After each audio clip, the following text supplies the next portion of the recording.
Good morning, everybody. Thanks for joining us today.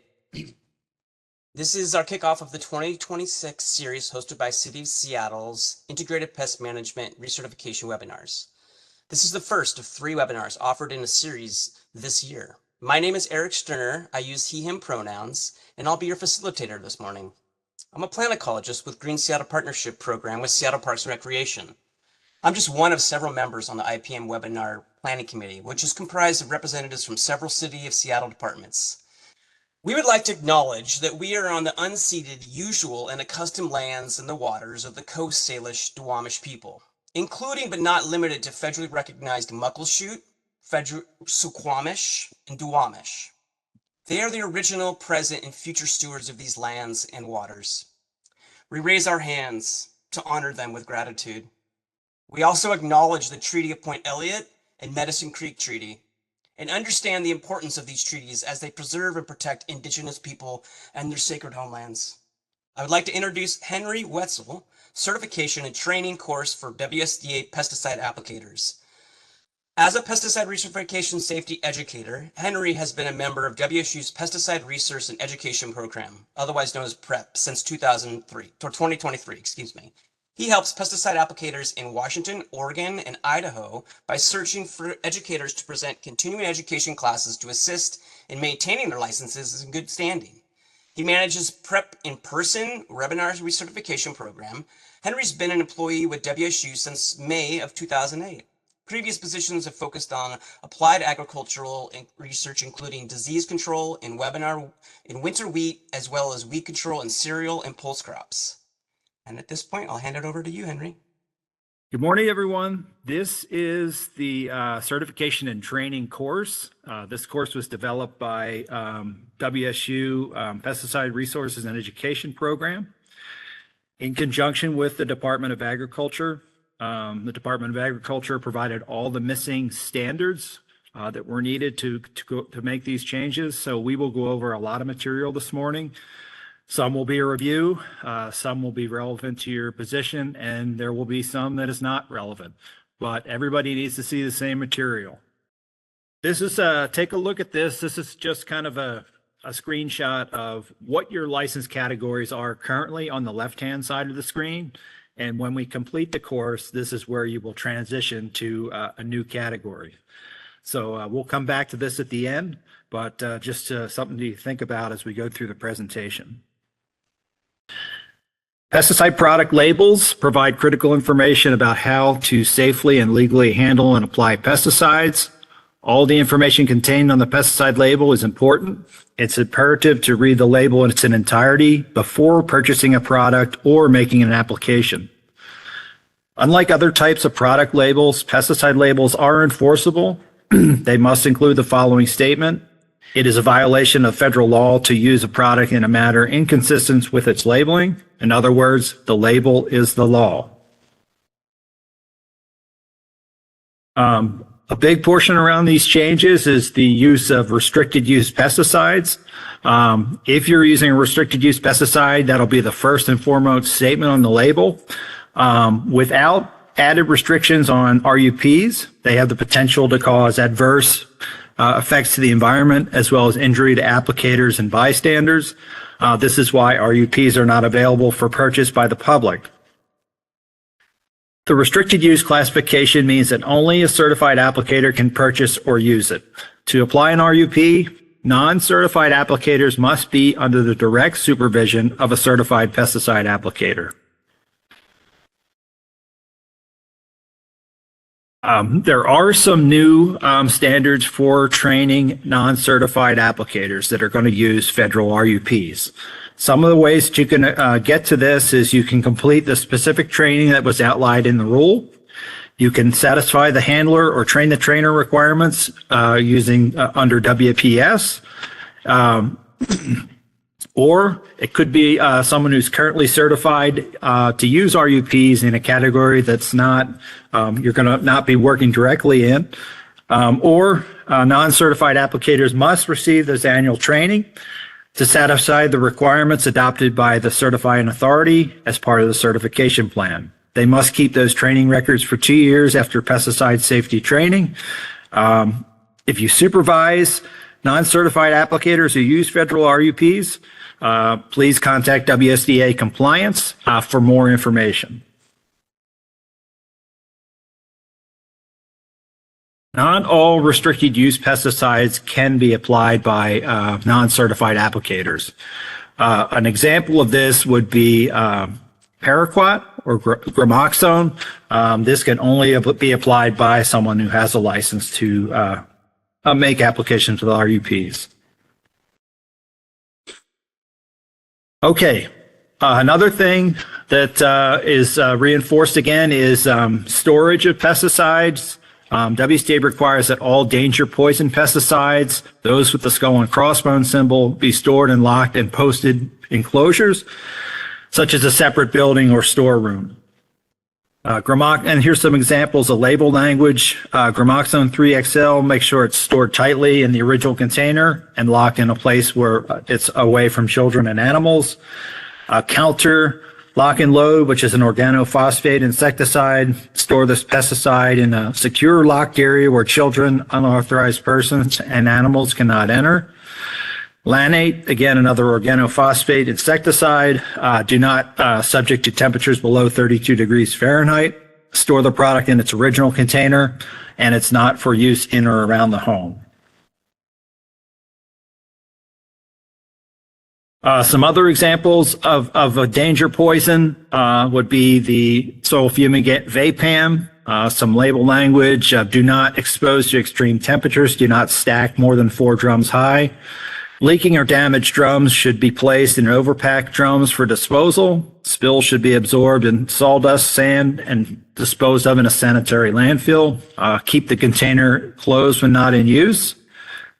An example of an RUP that does not need to be stored in a locked place would be Grizzly 2, which is lambda-cyhalothrin, an insecticide, synthetic insecticide. Store in the original container, keep enclosed when not in use. Do not store near food or feed. In case of a spill on the floor or paved surface, soak up with sand, earth, or synthetic absorbent. To remove the chemical area, do not allow the product to freeze. Okay, now we're going to go through the anatomy of the pesticide label. So front and foremost on a pesticide label is the trade name and the common chemical name of the pesticide. The common chemical name is also known as the active ingredient. That definition is any substance that will prevent, destroy, repel, or mitigate any pest that functions or that can also function as a plant growth regulator, a desiccant, defoliant, as described by the Federal Insecticide, Fungicide, and Rodenticide Act. From the label, you can determine the amount of active ingredient in a liquid, that's pounds of active ingredient per gallon of product, or dry formulation, that's ounces of active ingredient per pound of product.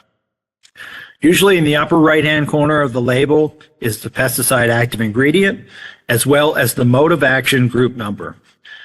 This is a simple way to remember to rotate through products with different modes of action or group numbers to reduce chances of developing pest resistance in a treated population. Finally, you can find the signal word, typically on the lower left-hand side of the label, below the statement, "Keep out of the reach of children." So, most pesticides have a signal word. There are exceptions. Those what are known as reduced risk pesticides will not have a signal word on their label. But the 4 categories are caution, warning, danger, and danger poison. And as you move in that direction, acute toxicity increases from left to right on those products. Okay, first aid instructions. For all danger poison products, the first aid has to be front and foremost, right on the front center of the label. You'll find the first aid information. All other types, all other signal words, you can find the statement anywhere on the label, front, side, back, or inside panel. This will also be an area where you get the precautionary statements, including the personal protective equipment, or PPE. for applicators and handlers can be found in this section. The environmental hazard statement is associated with the use of pesticides. This statement provides precautionary language users for the potential hazards to the environment from transport, use, storage, and the potential of spill of the pesticide. You can find data concerning pesticide potentials to be transported into groundwater, surface water, or aquatic sediment. You can also find information in this area for non-target effects. An example would be pesticide drift.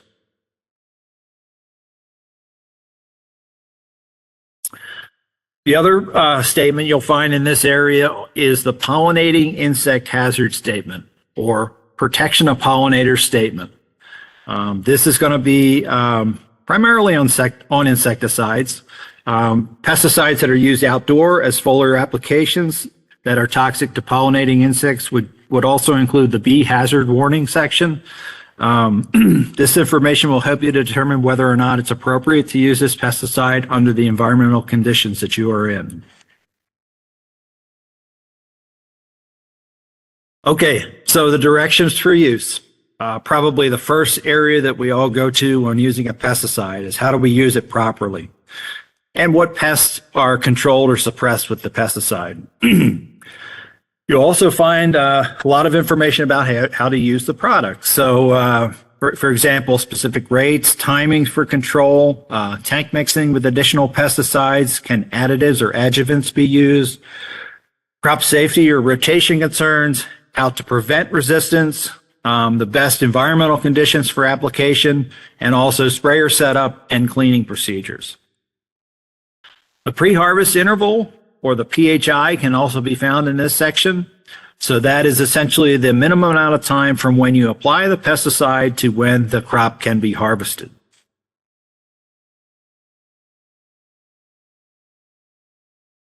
Another statement that you'll find on some pesticides are either the endangered and threatened species protection statement, and the agricultural use requirements, which are on all pesticide labels. So the endangered and threatened species protection basically is been a lot of work, a lot of information put out on endangered species and the use of pesticides. So if these products are not general use and they have concern about endangered species, there's going to be another statement that's going to take you into another system called the bulletin system, for you to develop or to obtain information that's geographically specific to your area. Okay, agricultural use requirements. This is the portion or the box you see on the label, the worker protection standard. WPS applies when when these products are used on farms, forests, nurseries, or greenhouses. This defines the length of which you cannot enter the treated area. It also describes the personal protective equipment that you can use if you do need to enter that area before it expires. Also, for non-agricultural uses, there may be statements which define the REI in areas that don't pertain to WPS. The statement is generally, do not enter the area until the spray has dried. Another thing that is part of these changes is to have a better understanding of mandatory and advisory statements on labels. Mandatory statements direct actions that are required to ensure the proper use of the pesticide. These actions may prohibit the user from taking certain actions. Failure to follow these instructions is a misuse of the product. Here's an example. Do not graze or harvest within 28 days after application of product X. As we just learned, this is also an example of the pre-harvest interval, or PHI. So advisory statements provide information and support the mandatory statements about the product. An example of that would be reduced weed control may occur when extended dry conditions follow an application of product X. Okay, so it is very important to put the correct amount of pesticide into the spray tank. Even a calibrated sprayer cannot compensate if a spray tank contains too much pesticide or not enough pesticide. Too much is usually going to potentially cause crop injury. Too little may lead to poor efficacy against the pest. Water is the most common carrier for pesticides. However, there are some examples of kerosene, oil, liquid fertilizers, and other liquids used to carry pesticides. Obviously, your label is going to be your best source of information as to what's the most appropriate. Okay. Pesticide dilutions. So knowing the volume of your spray tank, knowing the calibration of your sprayer, how much area you want to treat, and the recommended application rate will allow you to deliver the appropriate amount of diluted pesticide unit area for your target pest, to control your targeted pest. What are some things that we can do to minimize hazards to humans, domestic animals, and non-target organisms when using pesticides? One example is for example, paraquat, which would be gramoxone, which we just talked about briefly. This product can only be removed from the original container with a closed transfer system. That means it minimizes the chance of contact with concentrated pesticide and rinsate. Everything goes directly into the spray tank. Many bulk containers of pesticides, again, can deliver product directly into the spray tank. There are also some pesticides that are formulated and pre-measured in water-soluble bags or packets. They can be dropped directly into the spray tank, and agitation is necessary to keep these products in suspension. Lockable bait stations for rodenticide baits keeps these products out of the reach of children and non-target organisms.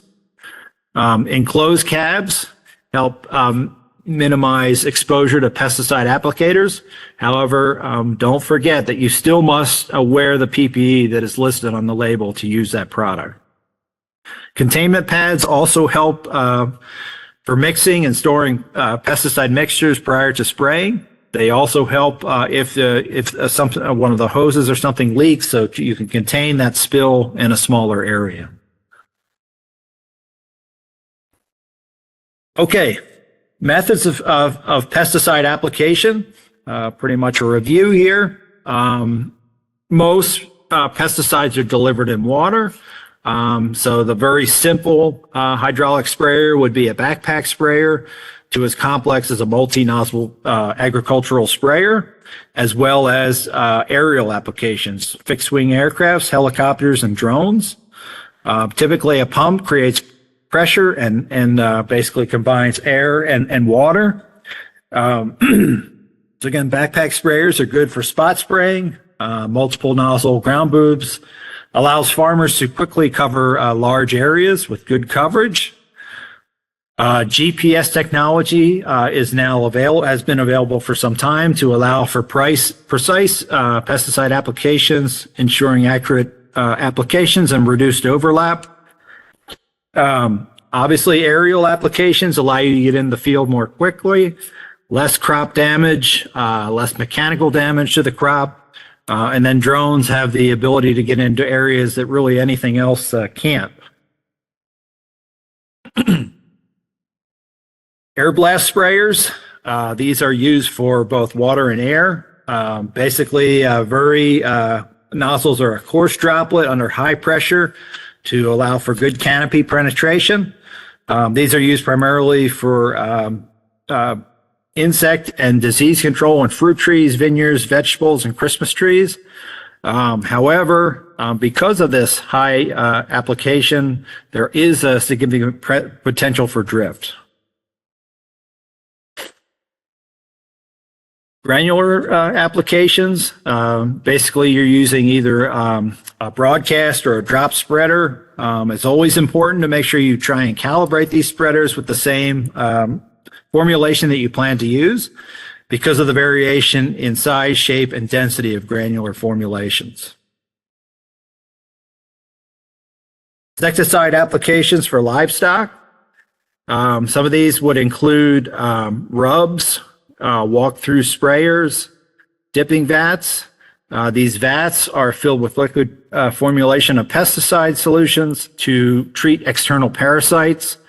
The entire body is wet dipped in the insecticide. These dips have been commonly used for cattle and sheep. Back rubbers, cables, ropes can be soaked in an insecticide mixture with oil and hung over entrances and exits where animals must pass. When the animal rubs on these devices, the pesticide transfers to the animal's face, back, sides, and legs. Walk-through sprayers are very convenient for moving cattle from field to field and loading them up for sale. Okay, rodenticide bait stations.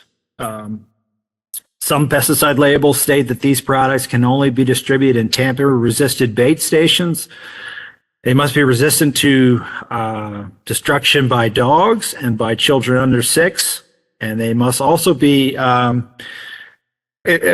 placed in a manner where they cannot access or reach in to take the bait out of the station. So the bait has to be secured. Sometimes even stronger bait stations are needed for things like hoofed livestock, raccoons, bears, and other potentially destructive animals, and also in areas that are prone to vandalism. Foggers. Here an example of indoor and outdoor foggers. Indoor total release foggers work by spraying mist in the air that falls on the exposed surfaces and objects. The mist contains active ingredient and typically kills insects on contact. Truck mounting fogging units apply insecticides at ultra low volume of spray. These UVL sprays typically disperse very fine aerosol droplets that stay aloft and kill mosquitoes on contact. Another example of pesticide delivery is through chemigation, used quite readily for field crop pesticide applications, and it can also be used to some extent in greenhouses with the appropriate equipment. So some of the advantages and disadvantages of chemigation. They basically allow you to get into the field earlier. They provide minimal compaction to soil types, little mechanical damage to crops, activate moisture-dependent chemicals, and reduce risk of applicator exposure. What are some of the disadvantages? Additional training and enhanced operator skill required to operate the irrigation system and injection apparatus. Risk of water source contamination resulting from backflow, risk of surface water contamination due to overspray or soil surface runoff, longer application time when compared with other methods, potential for equipment to malfunction while personnel are not there at the application site, high dependency on distribution uniformity to ensure product effectiveness, and additional cost of installation and maintenance of anti-pollution devices. Another application method that's not used extensively, but is used to disperse pesticide into small areas, used in kind of the home and garden market, as well as also I've seen where pest control operators have used them to control insects that are in small areas like electrical outlets. Okay.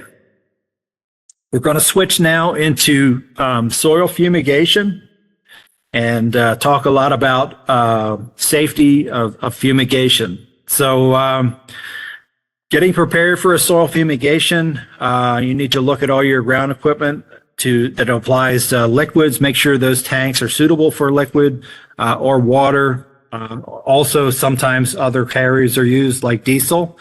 So make sure everything is a fit for application.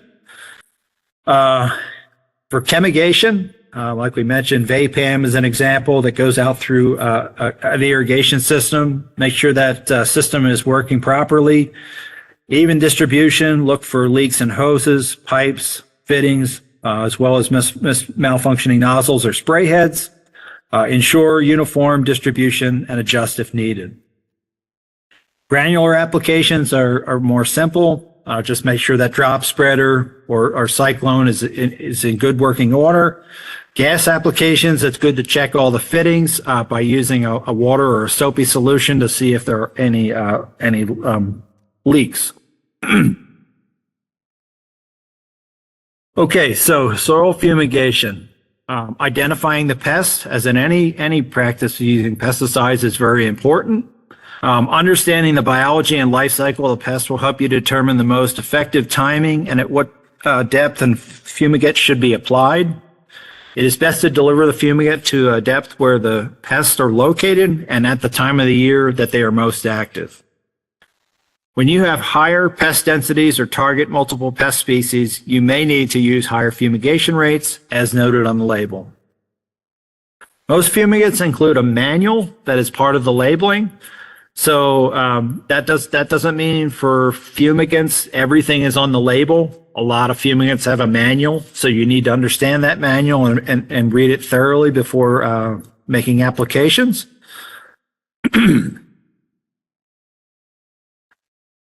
Okay, now we're going to switch to space fumigation. In the federal context of things, space fumigation is called non-soil fumigation. So you can imagine by that title that includes any type of fumigation other than soil. So this is like anything, any type of fumigation. There's a lot of safety that has to go into it, using these properly, and a lot of pre-planning before using space fumigants. So again, just like soil, there's going to be a manual that has even more information. So make sure you are very familiar with the label as well as the manual before making an application. So make yourself very familiar with the first aid measures before starting a space fumigation. If you think you've been exposed to a fumigant, seek medical help immediately. Sometimes these symptoms can be delayed to 1 to 2 days. Make sure when you go to the hospital that you have the EPA registration number, the full trade name, active ingredient available for the medical provider. Always wear appropriate PPE if you must move someone out of the area of active fumigation. Get yourself and the exposed individual to fresh air as soon as possible. The first aid section of the pesticide label will give you specific details for the fumigate you're working with. Okay, so talk about a product known as Weevil-Cide. It's aluminum phosphide fumigant. Is an example of a product that requires a fumigant management plan, as listed on the label and on the manual.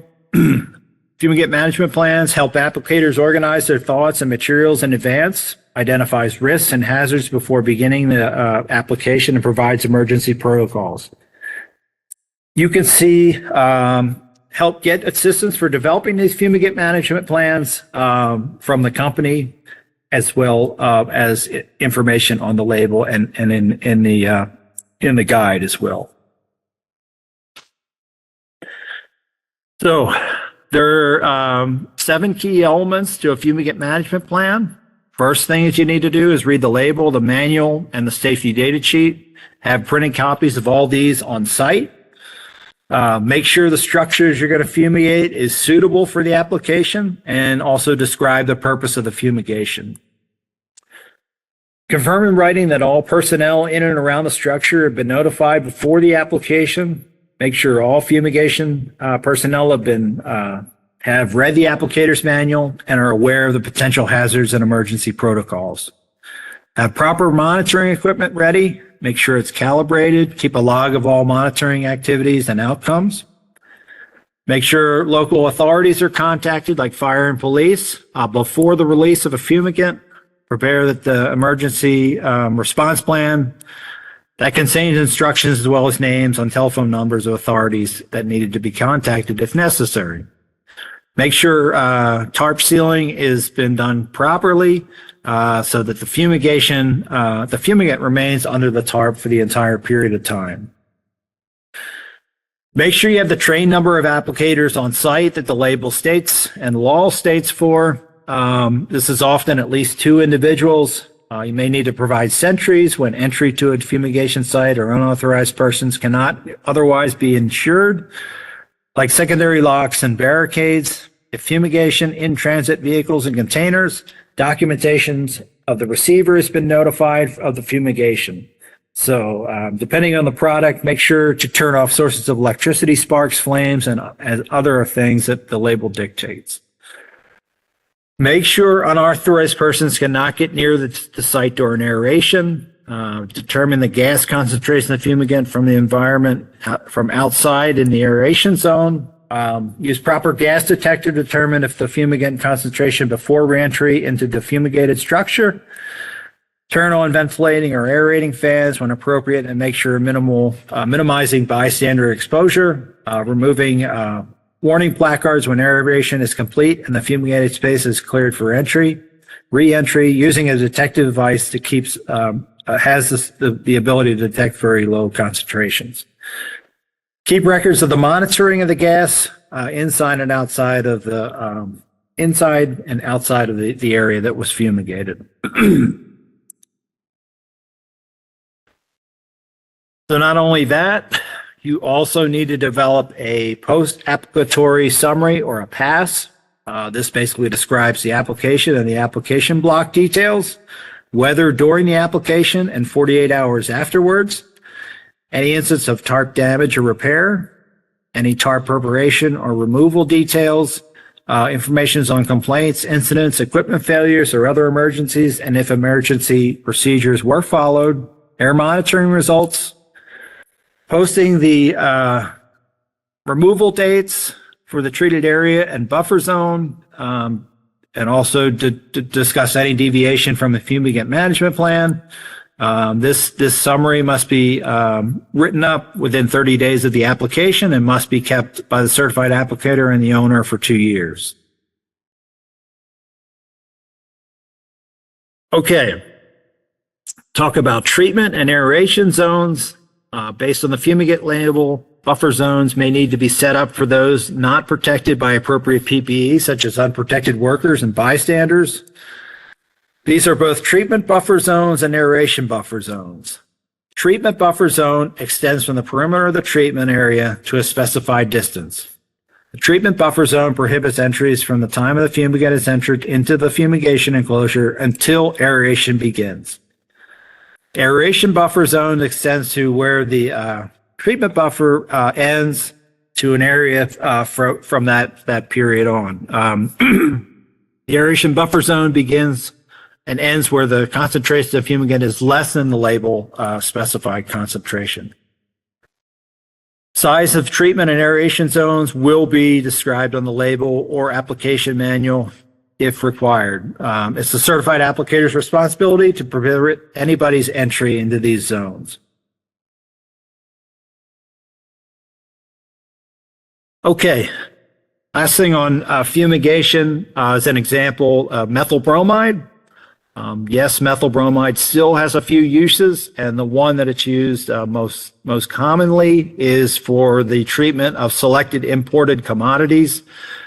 So methyl bromide, as we know, is a restricted use pesticide, skull and crossbones.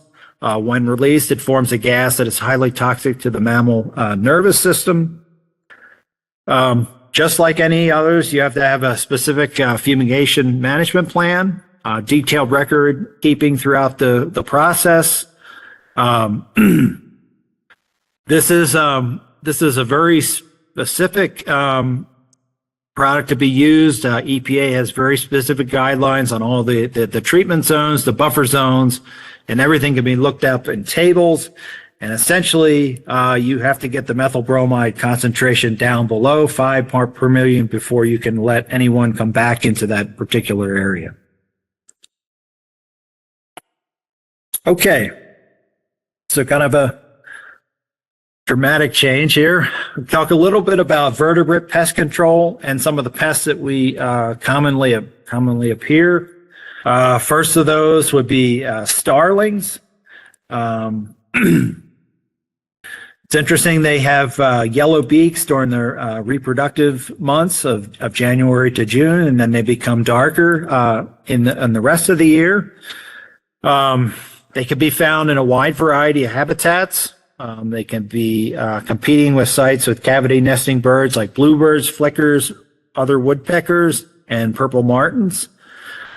They nest in crevices in buildings, utility poles, decaying trees, as well as cliff faces. So as we know, large roosts of these birds can occur in buildings, industrial structures, and trees near homes. They can cause health concerns, filth, noise, and odor. Plus, the droppings can cause safety hazard as well as acidification and corrosive to various metal surfaces. The flicker, a common woodpecker in the PNW, has a white patch on its rump, salmon-colored wings underside that are distinctively visible under slow, bouncy flight is how they fly. They can also be identified by their call that sounds like wake up, wake up, wake up. Flickers, again, excavate nest sites in dead or dying trees, utility poles, fence posts, house sidings. They also tend to come back to the same area year after year. They also can cause damage to sidings when they are drumming on those in the spring during the mating season. Washington ground squirrel. They have very short legs, rounded ears, short tails. They have a white eye ring, grayish white spots on their back, grayish white undersides. Males are slightly larger. Body lengths are anywhere from 7 to 9 inches. They can be distinguished from other ground squirrels by their range, their spotted fur on their back, and their small ears. There's the Townsend ground squirrels.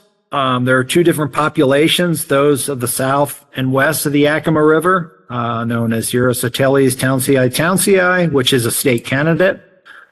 And then those that are north and east of the Yakima River are townsendii nancii, which are not state candidates.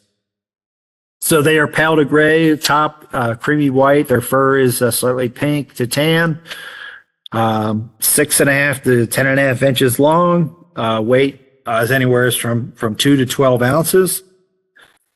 They live in extensive underground burrows, sometimes up to 6 feet deep, with many entrances. They also approve abandoned burrows left by other mammals, such as pocket gophers. The challenge with ground squirrels is that they are known to weaken and collapse ditch banks and canals, undermine foundations, alter irrigation systems. All the mounded soil can not only cover and kill vegetation, but they can also cause challenges with haying machinery.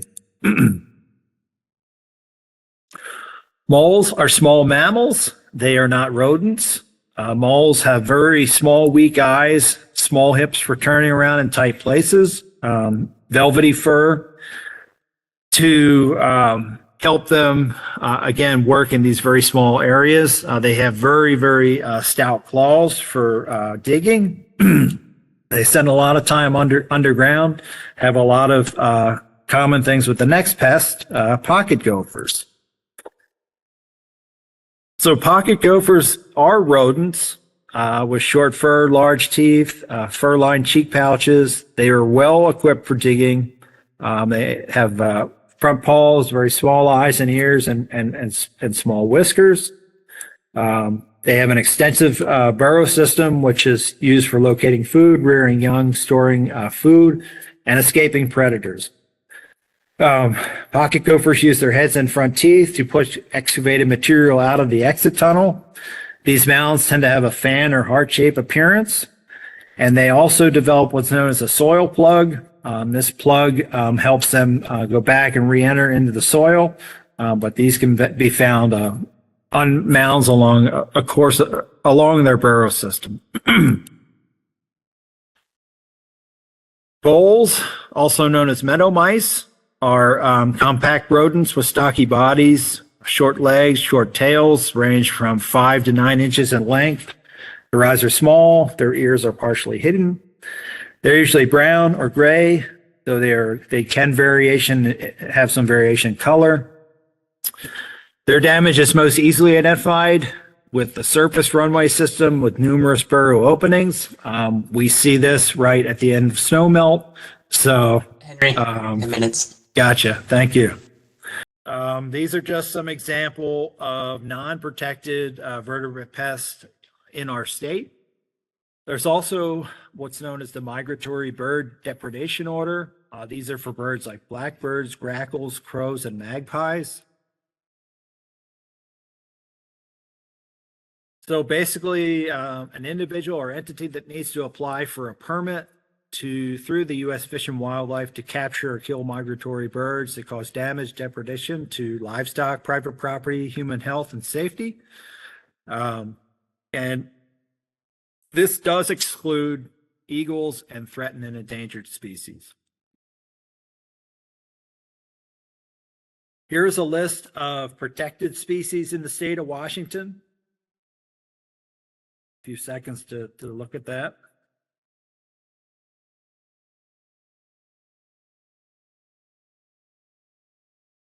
Here are our threatened and endangered species in Washington: the Masba pocket gopher, the western gray squirrel, North Idaho ground squirrel, and the pygmy rabbit. Really, when it comes down to just vertebrate pests in general, if you really don't know what you're trying to control, it's really best to go to the Washington Department of Fish and Wildlife. As you can see, there's very regional offices, but you really want to get a good identification whether you can or cannot make the application or not. Don't try and do this afterwards because we are trying to protect our threatened and endangered species as best as we can. Okay, so one thing to note here, again, some things about vertebrate pest control and application methods to minimize hazards to humans, pets, domestic animals, and non-target organisms. This is an example of using phosphine or aluminum phosphide fumigant. Signs must be posted at all entrances to these various tunnels, for example, for at least 48 hours. You do need to have a fumigant management plan in place before the treatments are made. Talon weather block, that's again something that I'm sure those of you in pest control are very familiar with. And I will kind of go through these quicker.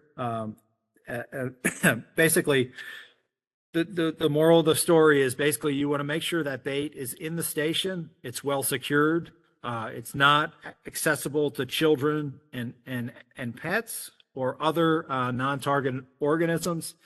And you also want to make sure that you are collecting and disposing of all the dead carcasses, as well as properly disposing of the bait that's unconsumed.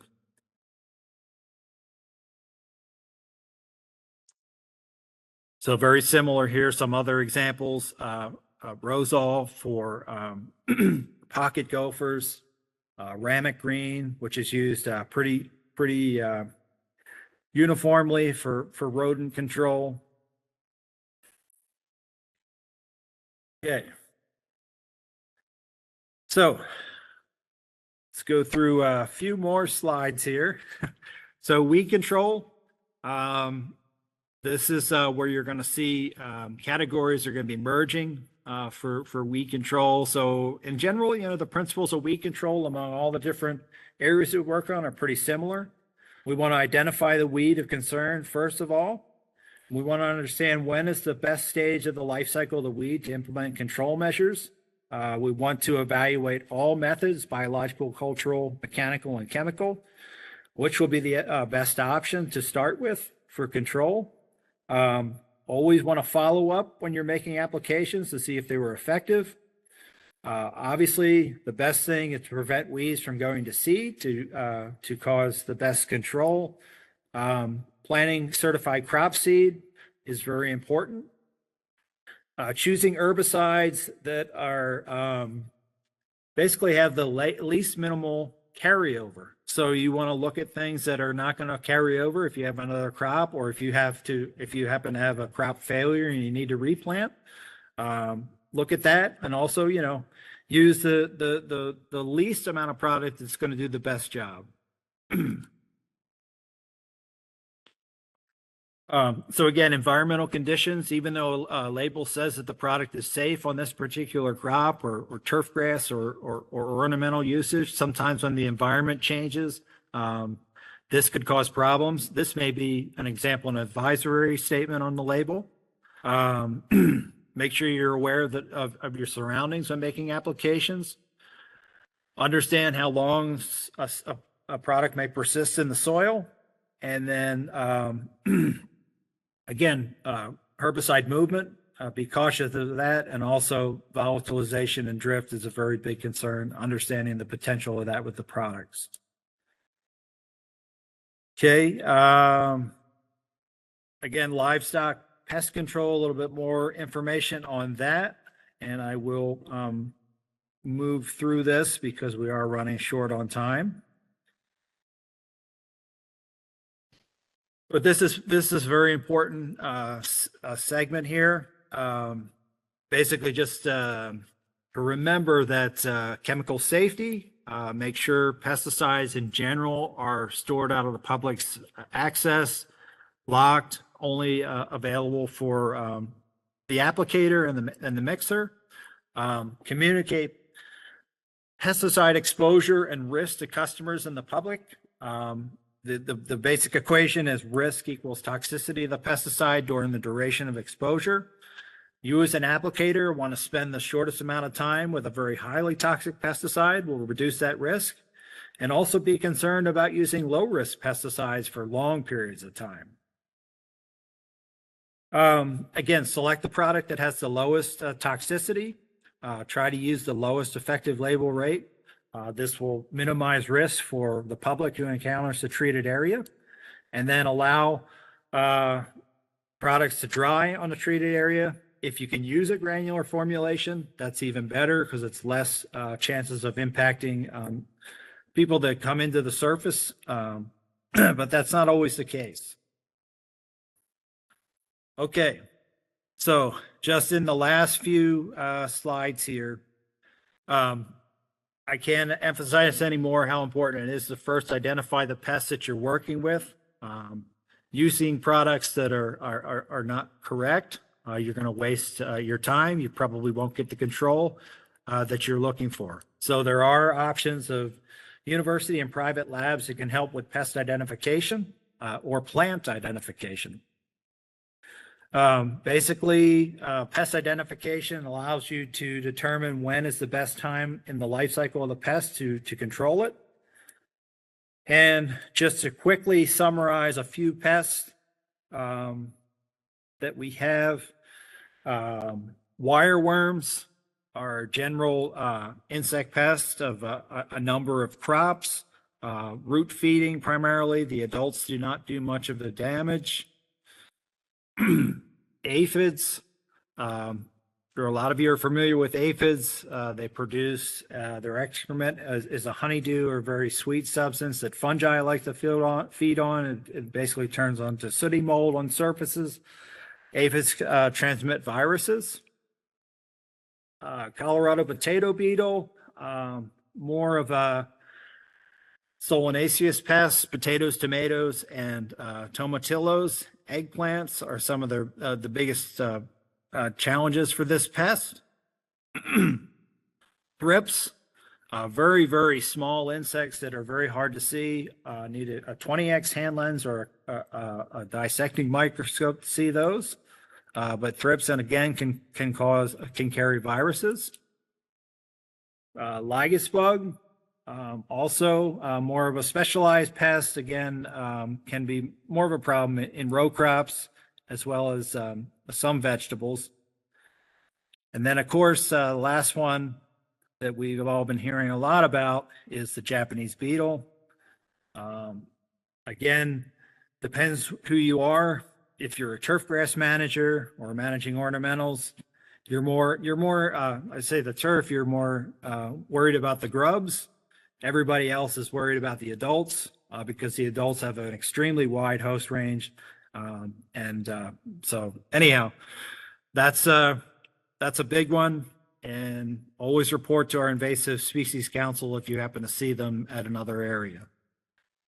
So with that, that is going to conclude the presentation. Again, I bring this slide back that we started with.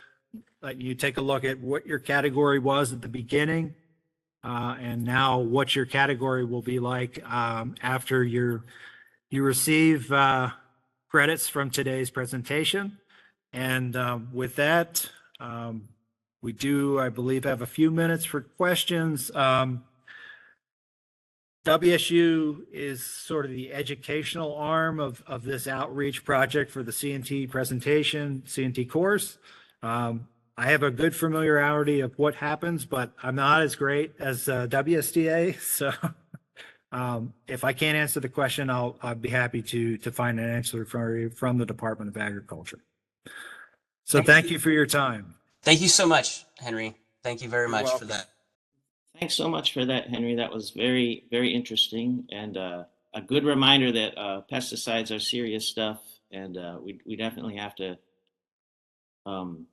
be precise in our use. We have a few questions here in my question thing.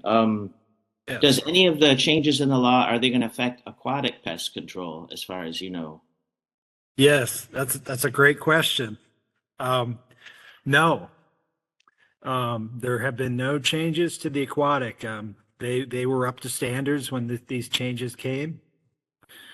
However, again, whoever's here today and gets the certification and training credit with an aquatic license is fine, because what happens was there were changes in the laws and safety. We all have to take laws and safety as our initial base exam and then different categories. So even though nothing happened in aquatics, you needed it for laws and safety.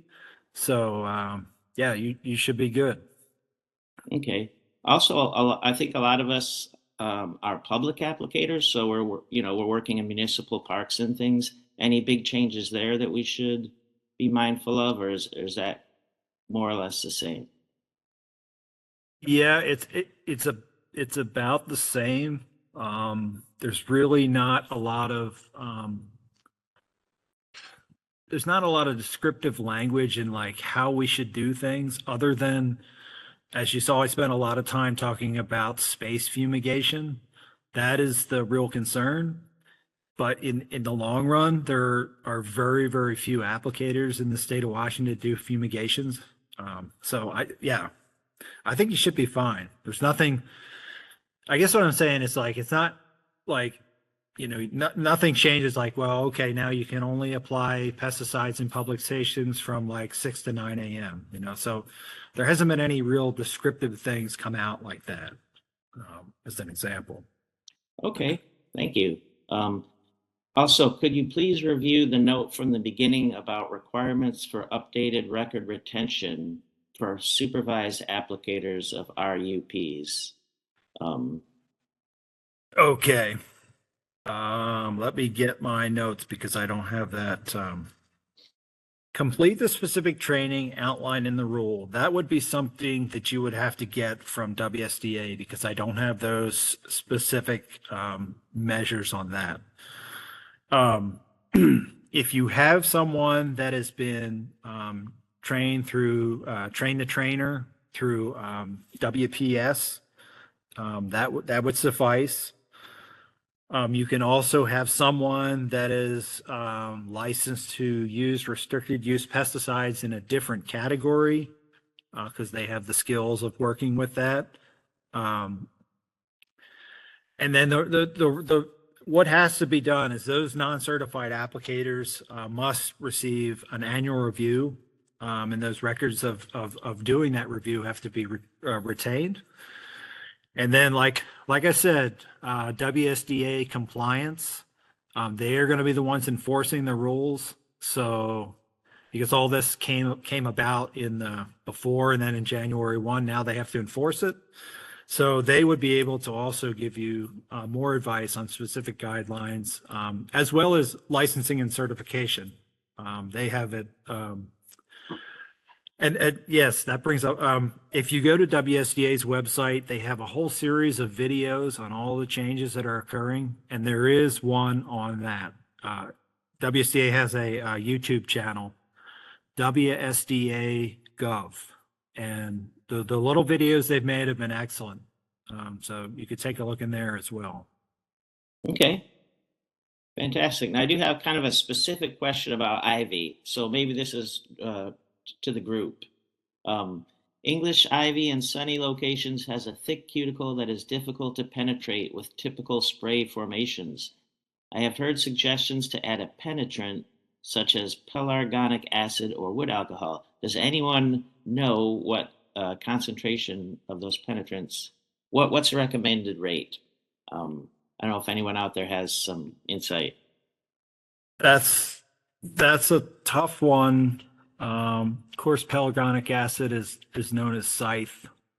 Um, I, um, I mean, from my perspective, you kind of want to look at oil-based adjuvants to get in there to affect the cuticle. But I don't have non-active surfactants are not going to get into the cuticle as well. But I don't have experience with those two products. But all I want to say is if you look at other products with something like an oil-based adjuvant, you probably have better activity getting it in there. And then of course, is this in a lawn situation or, again, I don't know. Okay. Because you have probably have different options if it's in a landscape, encroaching in a landscape bed versus a lawn. So. Yeah, for sure. Are there any changes to stump treatment endorsement? This is one I would definitely ask you to follow up. But I believe from what I understand, if you're not using restricted use pesticides, no. If you are using restricted use pesticides, you're probably going to have to get a category change. But again, that one is, I know they talked about that on those short videos or through WSDA's website. But yeah, that one I'm not 100%. So I would check, but I know that there's been some changes, and I think it's around the use of restricted use pesticides. There's been a lot of these smaller categories. They're fine, but if not, you may have to test in a different category, something that's close, like probably weed control. And also, I didn't talk about, and you can check this out. Those of you that may have very old licenses, there are a bunch of retired categories, and they have a they have a thing on that as well. Golf course superintendent, I'd never seen one, but evidently that was a license type at one time. So check that as well if you have really been around some of those low single digit applicators license numbers. So Okay. Do license holders have to take the C&T course every year? oh, excellent question. No, this is a one-time opportunity. So whenever you take it, you're done. And we hope that within the next 5 years there aren't any other changes, but I guess we don't know what's coming, but you'll be fine. And everybody everybody who's done it today is set for the 5 years. But if you have friends, let them know the end of their recertification period. Like if it's the end of this year, they need to get this requirement met. And then so on until December 31st, 2030 is when this wraps up. So. Okay. No, that's great. Great to know. Thanks. I think I have one more here. Sure. The person is wondering, why is there a different worker protection standard for agricultural workers? I don't know, to be honest with you. I don't have an answer to that. I think, yeah, because it's so different. Like I said, for everybody outside of ag, you look at the majority of those labels and it's just going to tell you to stay out of the area until it's dried. And that's a real nebulous statement, because sometimes of the year things don't ever dry. But I don't have an answer to that. That would be a Department of Ag question or EPA as to why they set the standards differently. I would think that agricultural workers have more of a potential to be exposed to pesticides than us in the non-crop, but I could be wrong as well. So. Okay. All right. Well, I think that's we are good. We appreciate your Excellent. time. That was super interesting. You're welcome. For our next presentation, I would like to introduce David Kyle, who is King County Program Manager for Trout Unlimited and has been doing fishery work in the basin for nearly a decade. David's program focuses on supporting habitat improvements, conservation supplementation, outreach and education, and research to address significant sources of mortality for Chinook, coho, sockeye, and native kokanee salmon. And with that, David, please show your presentation. Thanks so much. Yeah, welcome. So my name's David Kyle. I'm the program manager for Trout Unlimited, and I've been doing fisheries work for about 25 years now in one respect or another. And that has ranged from California all the way up into Alaska, from research to recreational fisheries, and I was even a fishing guide up in Bristol Bay. And came here about a decade ago and really have been focused on kokanee salmon. But as you might imagine, kokanee salmon's issues apply to all the other salmon in our basin. So my presentation here, this is a presentation I've modified from one I gave to the Wenatchee Weed Conference, which was pretty well attended. And I think people really enjoyed it, either that or they were just waiting for the happy hour right after my presentation. So it was pretty well attended. And then everybody was really happy to go outside and have a beer. But thanks for taking the time to listen here. And this will be a little different probably than most of your herbicide talks because it's much more fishy. So as you know, Lake Sammamish, it's a lake just 10 miles east of Seattle. It's connected to Lake Washington, has a surface area of just over 7.5 square miles.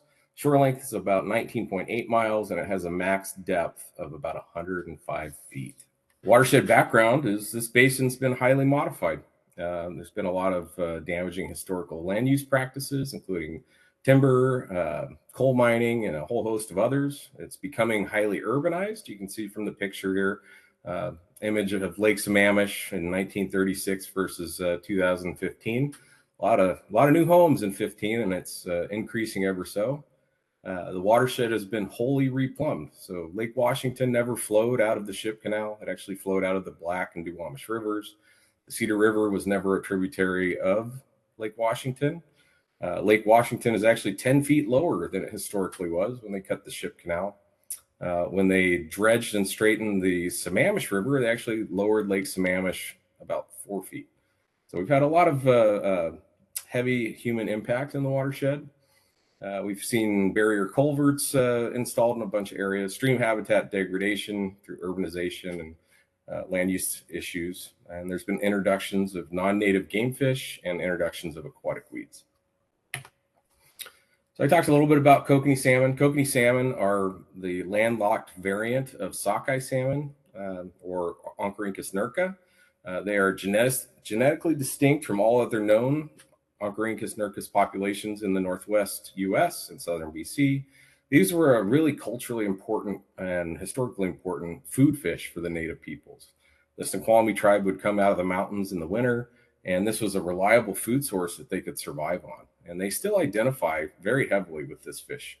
The top picture on the left is a kokanee fry. We have our volunteers count those every spring as they're coming back into the lake. The bottom right picture is a kokanee you might see in the lake as it becomes very silver. And then the picture in the bottom middle is actually an adult face. So these are really charismatic fish. They're probably half the size of regular ocean-going sockeye salmon, but they're becoming very beloved in our watershed, known as the little red fish.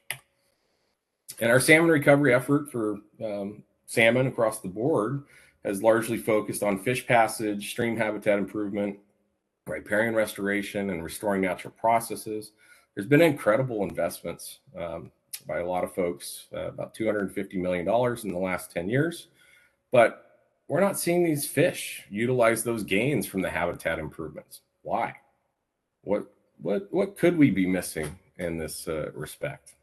The picture here is actually a restoration I'm working on. We're in permitting and design on Laughing Jacobs Creek. We're going to reroute the stream and improve it, and this should be better for all fish and remove all the barriers. But still, we want those fish to come back and use those new habitat that they could have access to. So I'm part of the kokanee work group, and we have a pretty intensive monitoring program for a fish that's not listed under the ESA. We did try to list it twice, but it came back that the U.S. Fish and Wildlife Service has different listing requirements for fish that they manage, including fish that don't go out to the ocean. So we don't have the ESA listing, but that's okay because it's kind of a blessing and curse. We don't get the funds that, say, ESA Chinook do, but we can also do some pretty interesting things with the population, which you wouldn't be able to do if it was protected. Under this monitoring program that you're looking at, one of the things that we're looking at is predation reduction strategy. So we know from our monitoring that we see a survival of kokanee from egg to fry. So these are fish in the gravel until they hatch out and start their way towards the lake. NOR is natural origin fish of 8.7%. And that's low, but it's not terribly low. It's about average for salmon. You can imagine if they put 100 eggs in the gravel, you might see 9 fry pop out. The next phase, from fry to adult, kokanee really don't spend any time in the streams. They go straight out to the lake. And so from our monitoring, we see that the fry to adult stage of these fish, this is when they're in the lake, for hatchery origin fish and natural origin fish is about 1.7%. And so this is an issue. And normally your fry to or egg to fry is your largest source of mortality in salmon life. We're now seeing the largest mortality being in, or largest percentage mortality in this lake phase. And that's driving the population down. Both the stream habitat work and our hatchery supplementation program alone are not enough to overcome these stressors. Monitoring suggests that 4 major stressors exist. Climate, which I really don't have a knob to turn. That's an issue, but nothing we can really do in the near term. But we highlight disease, predation, recreational bycatch. And I think recreational bycatch we can reduce with some education, but I don't think it's as big of an issue as disease and predation. We also see huge mortality in other salmonids in this basin. We see our Chinook population, our sockeye population, and our coho populations. They are in decline from historical levels. And the co-managers have shared that they see up to 50% mortality in coho smolts from Issaquah Hatchery to the Sammamish River, another 25% mortality from the Sammamish River to the Puget Sound, and then they got to survive the ocean, which is pretty difficult. There's been a lot of work, and we see a lot of mortality happening right at the confluence of Issaquah Creek in the lake. We also see this in Lake Washington. So these systems are mirrored, although I'm going to be talking mostly about Lake Sammamish. So what could be causing some of this mortality? Well, there's a lot of predators in the lake, a lot of non-native warm water game fish. These are fish that were introduced in the early 1900s. They include large and smallmouth bass, rock bass, black crappie, yellow perch, sunfish. There's also been introductions of walleye and northern pike. Luckily, most of those are gone. However, the remaining ones, with a fish assemblage study in Lake Sammamish in 2019, found that a majority of them were non-native fish in the lake, and a majority of those fish were yellow perch. And yellow perch are small, so you wouldn't think that they would have such an impact on salmon. Well, they do. And the table that you're looking at in the bottom here is results from a study, a diet analysis from Roger Tabor of U.S. Fish and Wildlife Service. The fish highlighted in yellow are all non-native fish, and you can see that they are eating Chinook. So those are stomach contents of those fish. The picture in the bottom is yellow perch with a salmon smolt hanging out of its mouth there. And the picture on the far right side is a rock bass, and all those little things in the sieve tray there are sockeye fry that were consumed at the confluence with the Cedar River. So we're having a lot of mortality from these non-native fish. We also now are seeing American shad, that's an East Coast fish, originally introduced in the San Francisco Bay Delta, and that has actually moved all the way now into Lake Washington, and their population is growing, and that's an emerging concern because they do eat the same thing that our salmon do. So our co-managers are Department of Fish and Wildlife and the Muckleshoot Indian Tribe. And then to reduce predation, they took a very obvious swipe. They're going to try and do some direct predator removal. We call that top-down management, hence my being bottom-up. And they're going to be using gill nets and Merwin and Fyke traps. This effort has been ongoing in Lake Washington. They're going to really spin up a big program in Lake Sammamish, and they're looking to the legislature for some additional funding for continued trapping in Lake Washington. The top picture there is a gill net. So they suspend nets that has a float line on the top, lead line on the bottom, capture the fish and discard them. The picture on the bottom is the Merwin Fyke trap. And this effort is going to be difficult to have it succeed long-term unless you actually address the habitat supporting the predators. And one of the reasons I say that is because the fish that we're talking about are very fecund. That's a fish nerdy way to say they have a lot of eggs. Largemouth bass range from 20 to 60,000 eggs. Black crappie would be 30 to 80,000 eggs. Yellow perch, 20 to 40,000. Smallmouth bass, 10 to 40,000. Rock bass, 10 to 20,000 eggs a year. And green sunfish, which are not generally salmon predators, but are forage based for all these other fish. They're also quite small, can produce 8,000 to 15,000 eggs. These are the averages, and the maximums are about 20% higher. The other thing we run into is when you try and control a fish where you specifically target, say, like smallmouth bass, you have another large predator that will fill their niche. And so it becomes almost a like whack-a-mole problem, but I like to call it whack-a-fish. And thank you, ChatGPT, for helping me make this image to describe that. So what is supporting these fish? What is essential? And really, aquatic vegetation provides critical habitat for these predators and across multiple life stages. It provides refuge, forage, and spawning and rearing habitat. And that's important because if you look at the two pictures on the middle here, the top picture is a shallower picture of Eurasian water milfoil. At the bottom would be Brazilian elodea. And these weeds really provide almost a freshwater coral reef. It's a place where these fish can complete their whole life cycle. They can hide from big predators.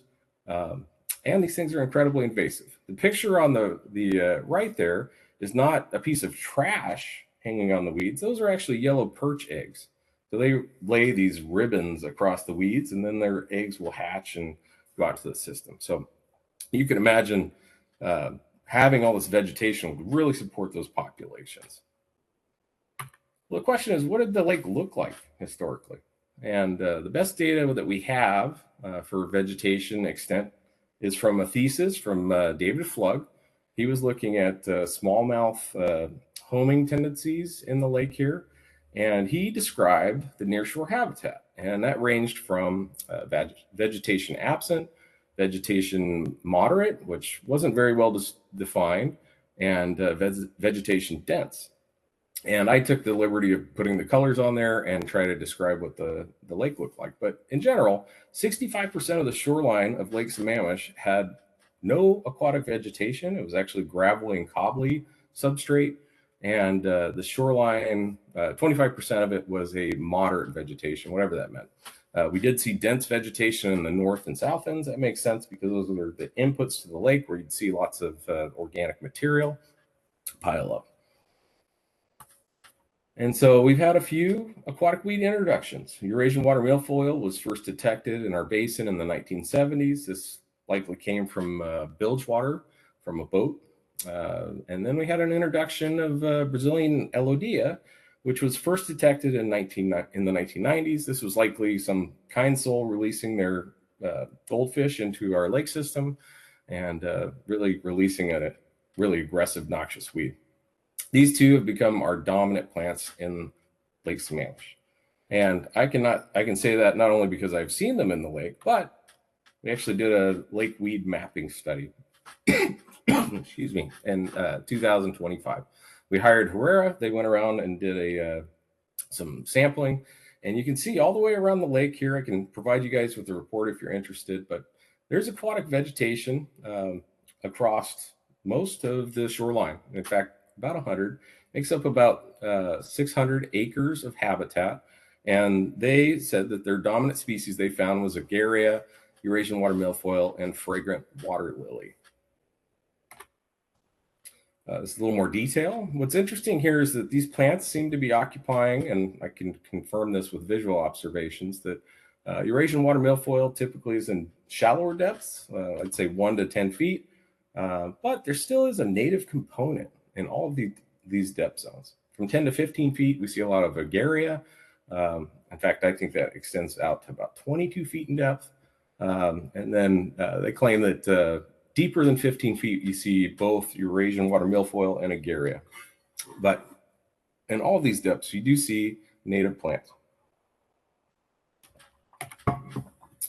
So you might ask, who's responsible? And really, the lake system here is kind of a regulatory desert. We have the Department of Ecology, who's responsible for water quality management. Department of Natural Resources manage the lake bed. The fisheries co-managers manage fish. Municipalities manage the shorelines and lighting. The Army Corps of Engineers manages the lake bed and sediment. U.S. Fish and Wildlife Service and NOAA manage the anadromous and freshwater listed fish species. Department of Health manages the fish consumption advisories, but nobody really regulates the invasive and native vegetation in the lake. And there's a reason. It's not required.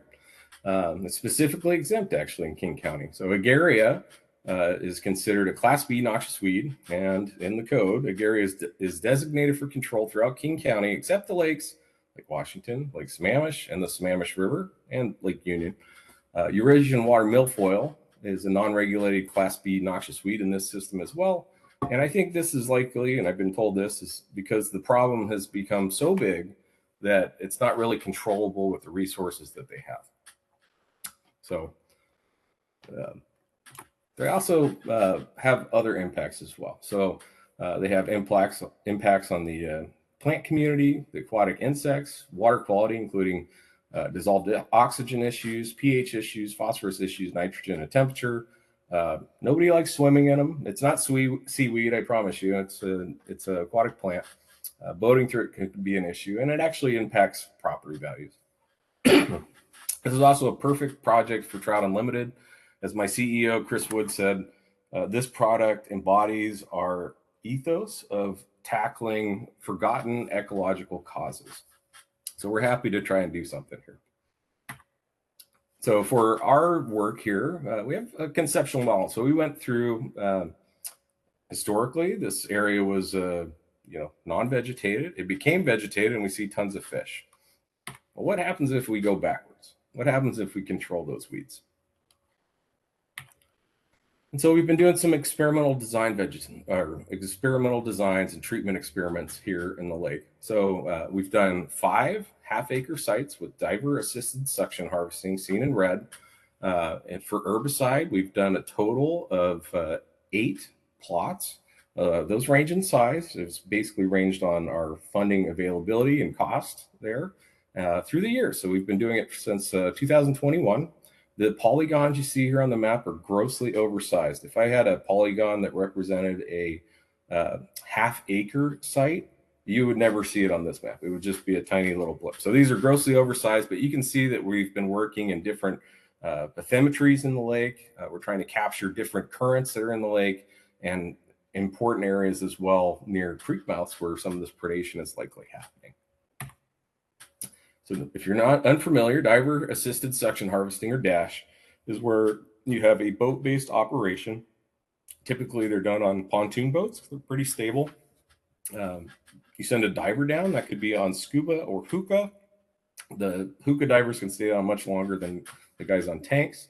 They manually pull the weeds. They lift underneath the root crown and feed those weeds into a suction hose. It comes up to a sieve where it's bagged.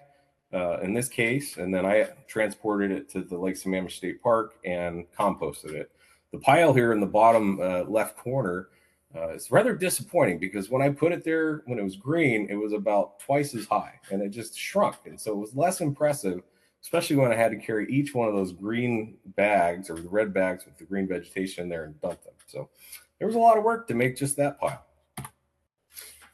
We also used Diquat, Diquat Tribune. This is a fast-acting contact herbicide. It's broad spectrum and really impacts the plant tissue contacted. We have used Procelicor. This is a product from C-Pro. I speak fish, so this fluoroproxivin benzol, sorry about that, is a systemic selective herbicide. It's really good on Eurasian water milfoil. It's liquid. It has a rapid contact time, effective in just 6 hours. It has a reduced risk status from the EPA. And there's really no human exposure restrictions. The problem is that we are limited to 2 approved Washington applicators. So there is kind of a bottleneck there because you only have 2 applicators. And then Sonar. So Sonar is another product from C-Pro. Uses fluorone. It's available in liquid and granular product. We've been using granular. It's a non-selective systemic herbicide. But it does require low sustained concentrations for up to 2 months. And that's pretty hard to do in a lake this size. So we're still working on that. Why did I go backwards? Oop, we saw that one already. I'm going to skip that. So we treat our areas and then we go and do visual observations because we want to see our treatment effectiveness and we want to see our fish response. And we do this in paired scuba divers. We go back 2, 4, 12, and 52 weeks after treatment, install a transect line. This is a weighted line that has concrete blocks on each side. We start on one side and count fish and do vegetation estimates along here. Originally, we started doing these transects at depths of 11 and 22 feet. We shifted that a little shallower because we were seeing that about 22 feet, the vegetation was kind of dissipating or gone. And so we wanted to catch more of the vegetation removal rather than an edge effect. So we shifted it up to 8 and 16 feet. Some results. We got to talk about fish because this is more of a fishy project here. So the nice thing about Dash is that within about 6 days, you can have a site transformed from very heavily vegetated to very little vegetation. And we did that in 2 different years. These are the summaries here. You can see that there's really an order of magnitude more fish in the 21 pilot study versus the control versus treatment. And I highlight the red boxes here because you can imagine if you're underwater with poor visibility over 6 days, you might miss something, and probably a large patch of weeds. And so all the fish in the boxes, so originally there was almost an 80% difference, but all the fish in the boxes were attached, just aggregated around these weedy patches. And so if we took those fish out of the mix, it actually made a 99% difference. So if we have vegetation, we have lots of fish. If we remove it, all the fish are gone. This should be fairly obvious because in fishery school, my professor, Tim Mulligan, said that fish are much like students. They need structure. In 23, we see a similar result with 99% difference, even more fish in the control reaches, probably 2 orders of magnitude difference here. And again, if we remove the fish in the red, it becomes even more of a difference, more significant. For herbicides, it's been a learning story. So our fish abundances decline following our herbicide treatments in our original efforts. We saw a 31% fish reduction in treatment versus control. We have done some modifications in application methods and herbicide types and improved our effectiveness in fish response. And now we've reduced that fish abundance by about 83%. The pictures here on the right side, the top is off of one of our first years. And in the shallows, it worked very well. This is kind of a moderate depth, and the Diquat that we were using Diquat here didn't really have much contact time. So we'd see spotty treatments or even just the tops of the Eladia being burned off. And the bottom 2 pictures, this is from 2025. And so we have had much better application effectiveness here. Both of these areas were chock full of vegetation, the non-native plants. And what's been interesting is to see native plants start to recolonize these areas as well. Here's some adjustments we made with Diquat. The original treatment, we used a chemical release just below the surface of the water. They had short hoses there, and you can imagine in 20 feet or so, it would kind of dissipate or drift off. In 24, we actually increased the length of those hoses and weighted them. And we did see an improvement in our treatment. However, in 25, we switched applicators and actually had a much better result. They had these extendable hoses where they could adjust them by their depth, and they could actually treat more directly on the canopy of the Elodea there. We did use Floridone as well in 24, and it was applied using a backpack blower with a target dose of 100 parts per billion. This is half of the total allowed dosage for a project area for a year. We did do a fast test, which tests the quantity. In 15 days post-treatment, we had a 1.6 parts per billion concentration. And then a week later, it was down to 0.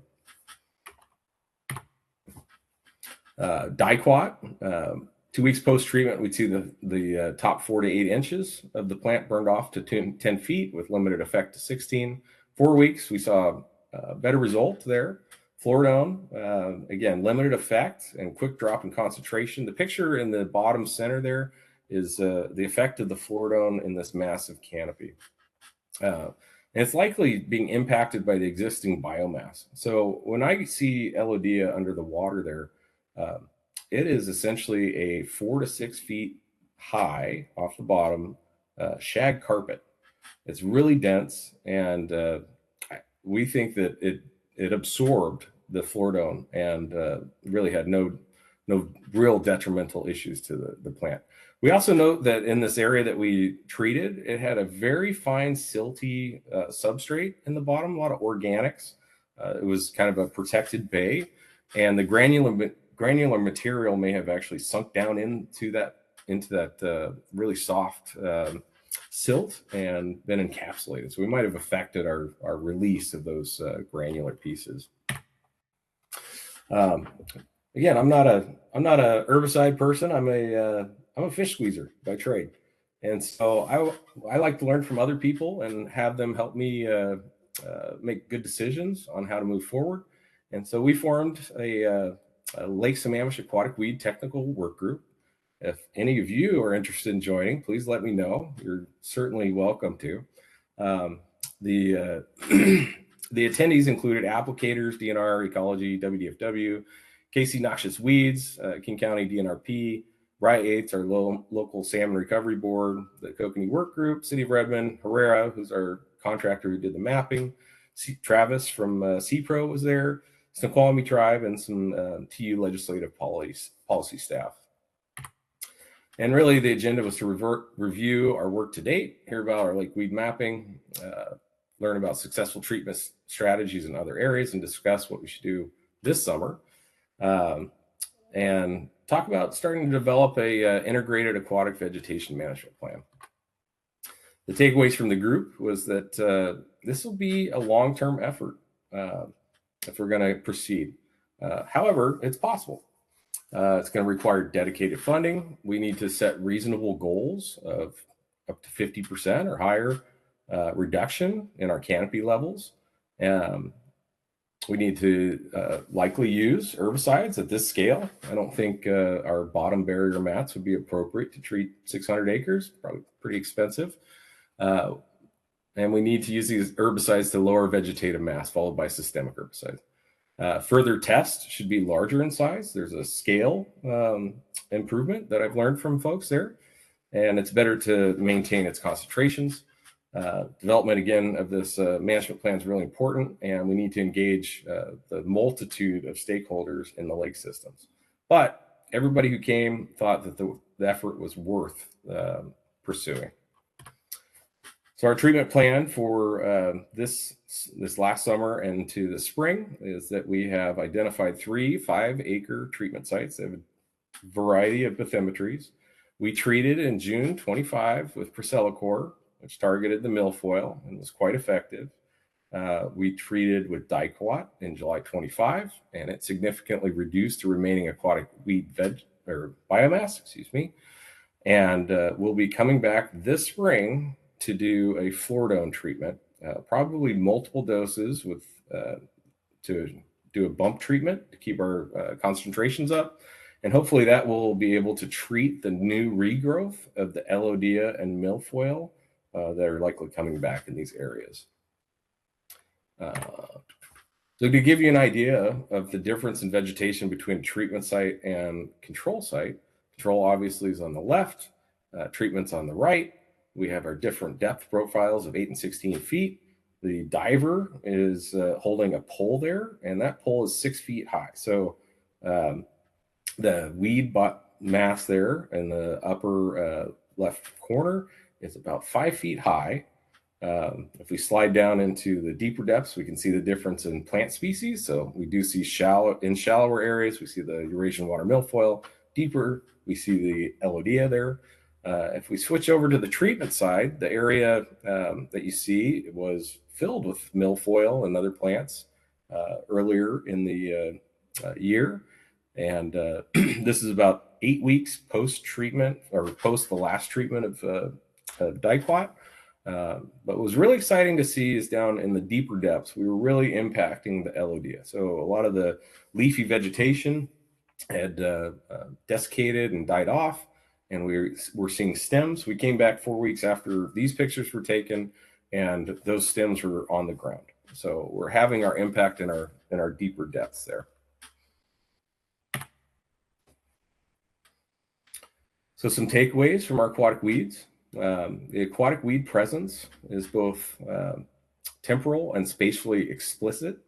The vegetation regeneration, we did observe both native and invasive vegetation regrowing. One interesting note that we saw is the mechanics of these aquatic weeds are actually almost terraforming some of the areas that were historically gravelly and cobbly. So they'll capture organic material with their root mass and then build on top of it and then capture more. And so that is becoming almost like miracle grow for native plants when they are able to reestablish, and they are vigorously growing. So we're kind of trading one plant for another in that respect, but I do get a lot of questions about replanting these areas with native plants. And as we saw with the lake weed mapping effort in 25, the native plants are still there. They're just being suppressed. The issue maybe is if we clear off the non-native plants, that our native plants start really vigorously growing and kind of replace them and not help with our predation issues.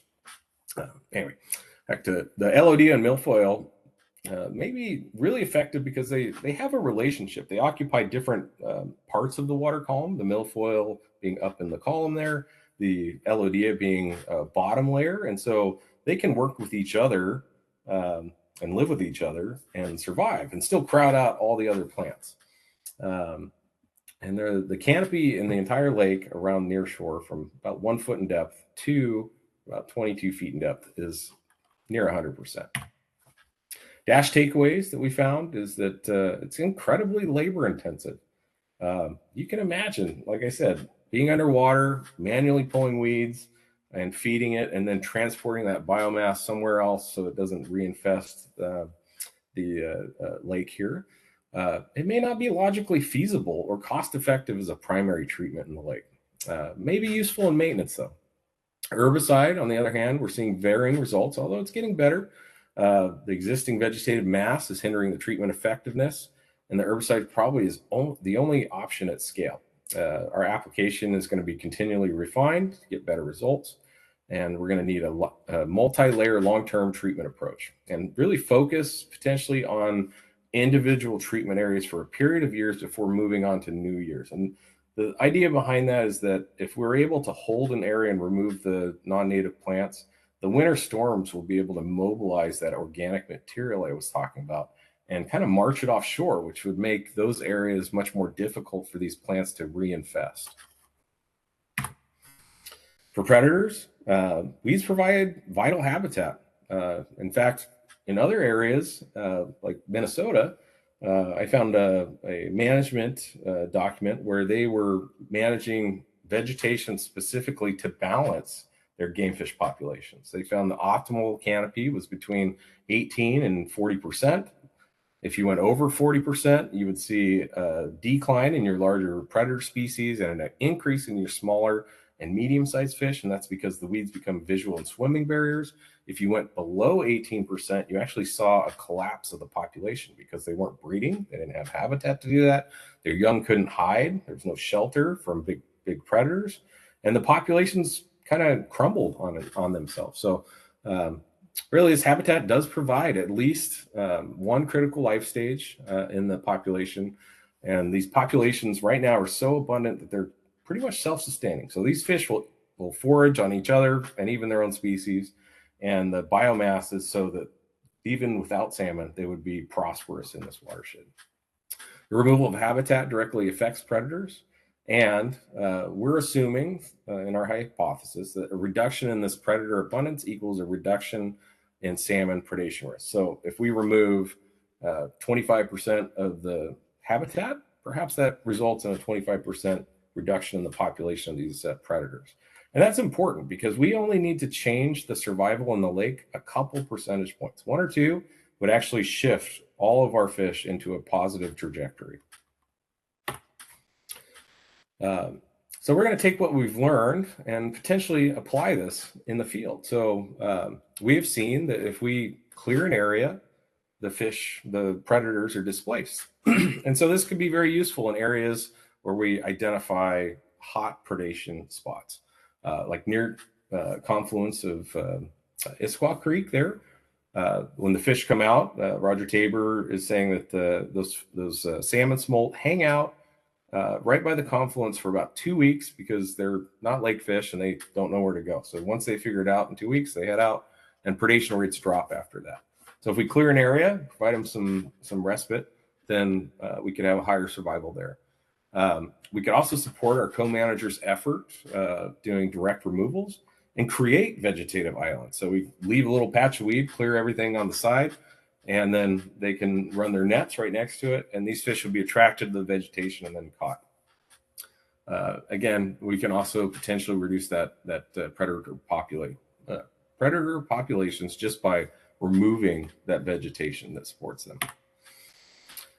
I always got to thank my partners. I'm very grateful for James Bauer. He's an ecologist with King County DNRP. Ben Peterson works for the county. He's a King County Noxious Weeds, although he's shifted from one role to a new role working on noxious weeds on land.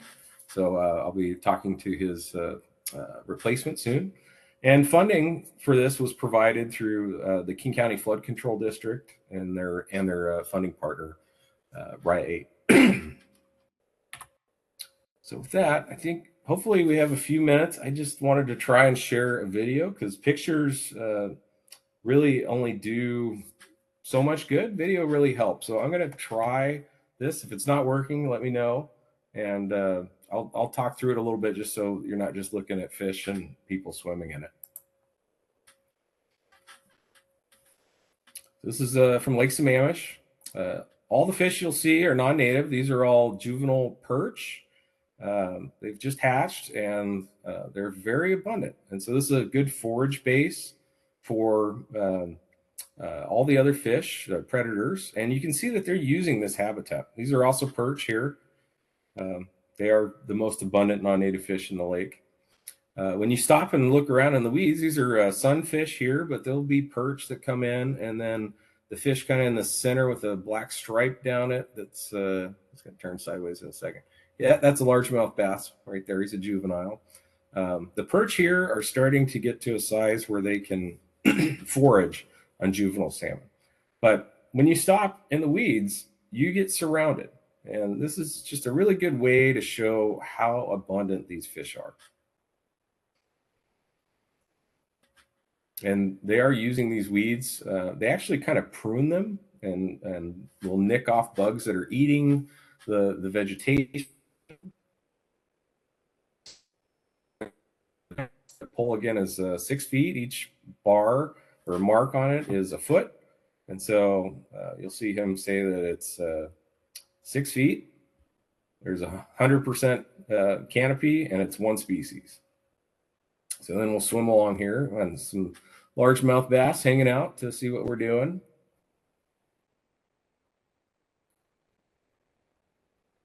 So we're swimming along this transect until we see a tie here. And then Jim will measure it again. It's kind of hard to film video underwater when you're trying to do a bunch of things. So that's 5 feet deep, 100% canopy, 2 species of plants. Now this is a school of perch that are getting larger. So these are certainly predators of juvenile salmon in the basin. Another point to emphasize is that these weeds occupy the path that our Chinook and coho traverse along the lake. So they enter the lake at Lake Sammamish or at Issaquah Creek, and then they make a right or left and follow the shoreline, which is right where these weeds are. And so we call it the ring of fire. So it's a lot of exposure. This is over by Weona Park. We did a dicot treatment, and you can see the milfoil died off. Looks like it's resprouting here. But there's also a general lack of something, and that would be all those non-native fish. The populations were quite down.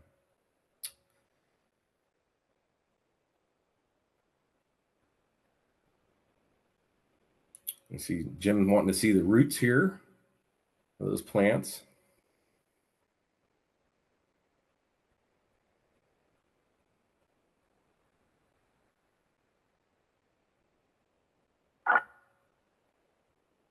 So this is the Bracken property. This is over by Lake Sammamish State Park, and Jamie Bracken's been treating with Aquatic is the applicator, and they've been using the Bracellacor dicot treatment. And this area was all LOD and milfoil. That's a bryozoan. It's a very primitive creature, but it might be an intermediate host for a parasite that we're working on as well. Back to the weeds here. You see the milfoil, really desiccated. There's still animal life there. It's in a snail there. This is an area that we treated with Dash. And so you can see some minor regrowth of some plants here, but generally it's pretty vegetative free or vegetation free. That's a smallmouth bass. It's about, I'd say that's a 2.5 pound fish there. They also have no fear, and they're attracted to scuba. So they'll swim right up to you. It's kind of fun to have them around, but they're also incredible predators as well.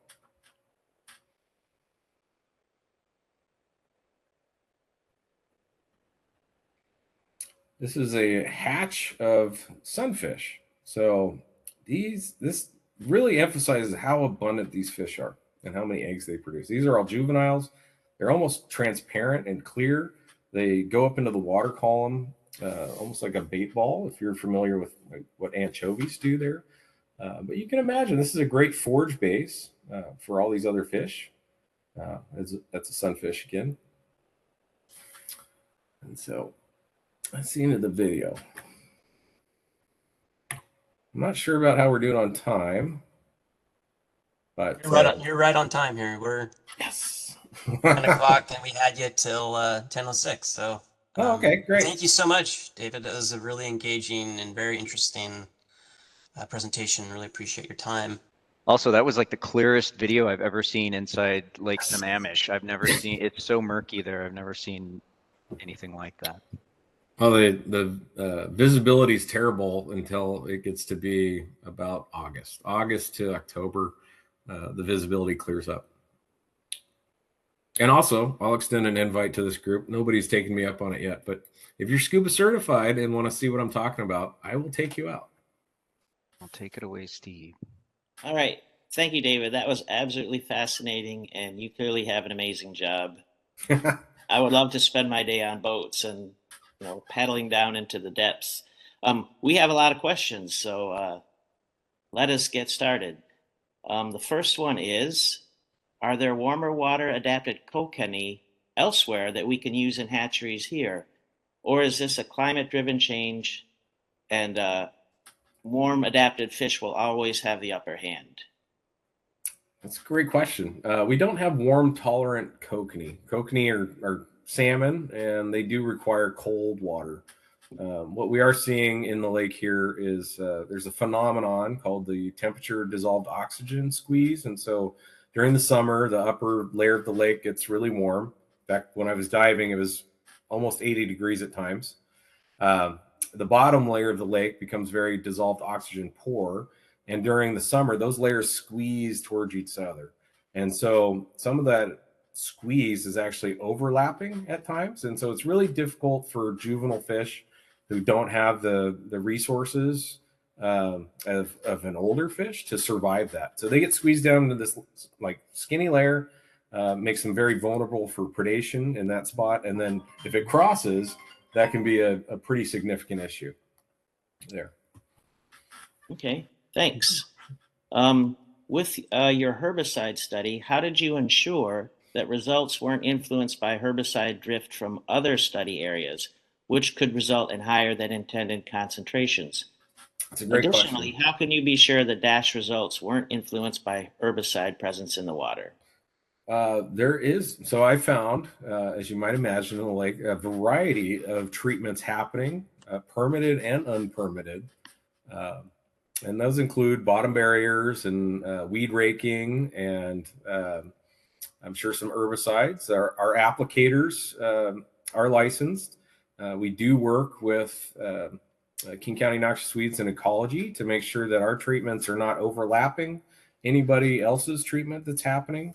In fact, we try to space them away, but there's no way for me to say 100% that we didn't have, contamination of our treatment reach. And there's really no way I can say confidently that there is a true control in the lake, because there could be some variety of impact from somebody else's action. Okay. Some of these questions you kind of answered in the flow of your talk, but it's good to revisit. Is there a plan to restore native plant populations after significant reduction of EWM and LODO to sustain clarity and dissolved oxygen levels and reduce HAB potential?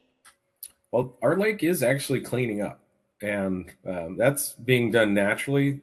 Before the 70s, a lot of the residences that were around the lake ran their septic system right into the lake, which add a lot of nutrients, as you might imagine. We still do get nutrient inputs from runoff and people using, fertilizers and things like that. But the lake is cleaning up, and Curtis de Gasberry has done a lot of great work monitoring that. Okay. Thanks. Oh, I didn't talk about native plants. So native plants are still there. Okay. And so, but they're still likely in areas they weren't historically.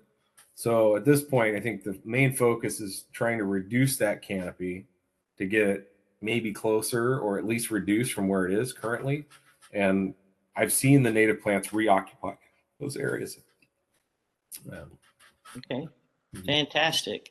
Do salmonid fry need vegetation to hide in? Is there a balance or different type of aquatic vegetation that could support salmon fry while also helping to check predation? That's a great question. Salmon fry, they may forage in aquatic vegetation looking for insects and things like that. But when Chinook and coho largely leave a system as they're migrating to the ocean as smolt, they travel in the shallows. And the reason they do that is because large predators typically can't be in the shallows just from their body mass. So they'll follow that shoreline in the gravelly areas. They like to congregate around confluences with streams that are shallow but have cold water coming in. They don't really use the vegetation as much. They would use like large wood. We see that in rivers too. Our sockeye have a different life history where they immediately leave the stream and go into the lake and disperse. And so they're in the deeper parts of the lake, so they're not in that aquatic vegetation area. Okay, thanks. Do the dying invasive plants, the invasive plants from the herbicide impact the oxygen levels in the lake? At the scale we're treating, no. It is rather large lake, 45 acres or 4,500 acres of surface area or so. We have installed temperature dissolved oxygen monitoring probes in treatment areas. We do see a minor dip, but it's not significantly different than what we see in diurnal cycles in these areas, because these plants during night actually respire, and the dissolved oxygen will actually decrease at night. So it does have a minor impact, but it wasn't long-term, and it wasn't much different than what we were seeing every night. Okay, cool.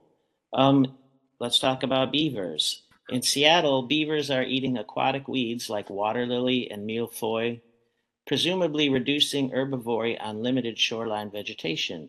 Do you see similar activities in Lake Sammamish? Is this being considered as part of aquatic weed management? And are there any plans for a Lake Washington technical workshop?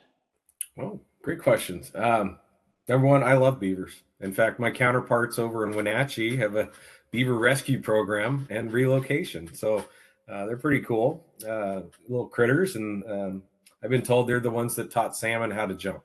So big fan of beavers. There's probably not enough beavers in Lake Sammamish to put a dent in, the vegetation. There's even carp, which do eat vegetation as well. Their population is pretty strong, but you don't see any kind of dent in the vegetative mass. So while I'm a big fan of beavers, I don't think they're populous enough to really affect the vegetation mass. Okay, I have a question about a specific kind of, is hydrilla present in Washington or in the Seattle area, if you're familiar with hydrilla? I'm familiar with hydrilla, but I don't think it's in Lake Sammamish, and I don't think it's in Lake Washington. But again, I'm a fish squeezer, not a noxious weed expert, so I'll claim ignorance at this point. Oh, I love that term, by the way. Thank you. Y'all know about tree huggers, but now I know there's fish squeezers. Yeah. Okay, how about sediment testing? Can't some of these, like dicot, would be sequestered in the sediment? Could dredging be an issue someday? We haven't got there yet. So that is the next phase, is to see the larger toxicity to non-target organisms and potential risks with using something like dicot. We do use the labeled dosage, which is 2 gallons per surface acre is what we're allowed to put out there. And so we're not exceeding that. And again, these areas are pretty small. When we do more of a large scale treatment, if we were able to get there, that would be much more of a concern. Okay. A historical question. Did Lake Sammamish ever undergo a major restoration, kind of like Lake Washington did back in the 1960s, as far as? What kind of restoration? I've only been here for a decade, so. Oh, wow. I was hatched in 1981, so I'm not sure what happened. Fair enough. Well, thank you. All right. I think, how about impact on mussels? Are they part of the picture here? There are some native mussels. We do see, I believe it's a Japanese mussel now that has kind of taken over. It's a small, about 1 inch across the shell diameter, and we see them everywhere. And that may actually be helping, kind of clear up the lake a little bit as the bivalves are filtering kind of plankton out and that. But we haven't seen the impacts to them. But again, we're operating at very small scale, so we're not seeing a big die-off. We do see mussels in areas that we've treated with dicot and Procelicor, and they look like they're alive. They're larger mussels, about yay big. And we do see snails. So we do see some life. Proof of life. Excellent. Exactly.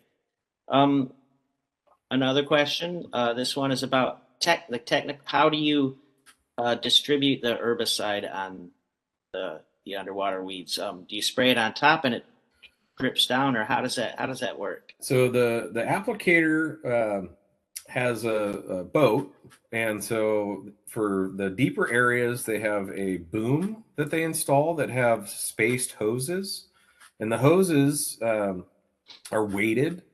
Especially the new vendor I'm using. The new one has reels, so you can kind of lower it down. So if you're following your depth sounder, you can get closer to where the actual canopy is. We're not just spraying above the ground. And then in shallower areas, like working around docks and things like that, you couldn't have a boom hanging off your boat. You'd never get anywhere and be caught. So the applicator has modified their boat that has dispersal ports on both sides of the bow, so they can nose into an area and come back and get some treatment in that area or that respect. Okay.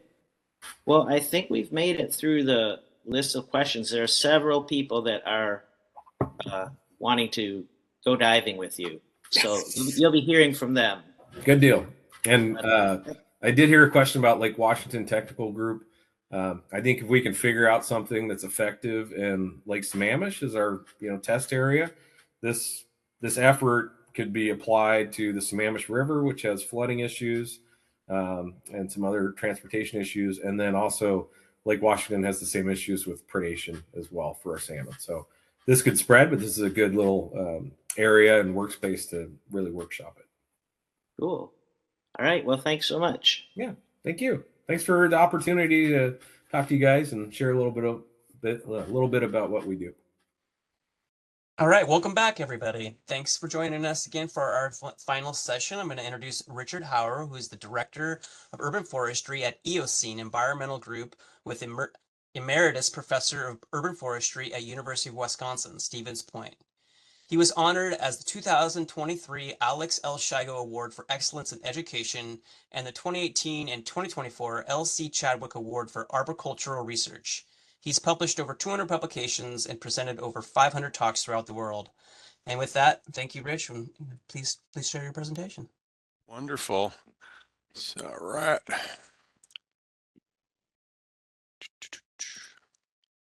And we should be ready to go now. Hey, thank you so much for that warm introduction, and my pleasure to get the opportunity to speak on obviously a very, very important topic, and something that, as you see, you're gonna live to learn about in real time, but you get the cool advantage of learning from a lot of expertise that's been developed since 2002, and actually specifically July 9th, when this insect emerald ash borer was first discovered. And the only reason I can remember fun facts like July 9th, it happens to be my birthday, and I still remember working at the Minnesota Department of Agriculture at the time, and it was like the sky was falling. Our state entomologist suggested that this pest, there's nothing we can really do about it. Well, partially because we didn't have the science that you're going to be learning about here today. The other part was I was an early career professional, and I guess I made the mistake of opening my mouth and said, well, geez, what do we know about other things like Dutch elm disease? And as you'll see, actually, that's part of my presentation here today, learning from the past to kind of predict, come up with results for the future. And he kind of poo-pooed me and said, hey, son, this is an insect, it's not a disease. And I suggested, well, yeah, I get that, but it's really a management question. So at the end of the day, using biology, using our knowledge of economics, using our knowledge of sociology are things I'm going to get into first. But I'll first make the point that whether you manage or not for emerald ash borer, you can use kind of that catchphrase we often use, what's the worst that can happen? Well, the worst that you can see happen is this insect, even though it's not like a Jimmy John's commercial where, freaky good, freaky, or freaky fast, freaky good, it could be freaky fast, freaky bad. It doesn't happen overnight though. So the good news for you is, even though it's in the Pacific Northwest, identified a couple years ago in the Portland, Oregon area, and slowly moving its way around, once you discovered it in a city, the first positive identification, it might be 6 to 8 years before you get like this. And this happens to be a city in the Chicago metropolitan area, the northwest suburbs. And I was at my cousin's or my nephew's wedding, and it was kind of cool because I had all these awesome photos to show of what's the worst that could happen if you do nothing. It doesn't matter if you're a residential property, utility forester, a municipal forester. If you do nothing, this is what's going to happen. Okay, you're going to have trees that die, and you're going to have trees that are dead that actually become quite dangerous to remove. So that's one thing. Never let ash get to this point. And if you do get to this point, do not climb them. Actually use an aerial lift, because the wood itself becomes quite brittle. And one of the reasons being is when the insect goes into the tree and the adult leaves it, it creates this really nice microhabitat for decay organisms. So subsequently, don't let trees get like this. Let's take some action. And so here's just some galleries that you'll get so used to. I actually heat our house with firewood, and I'm burning a lot of ash that died from emerald ash borer. So I'm seeing this every day. I put a fire in. You'll get to know these D-shaped exit holes, and hopefully later rather than sooner.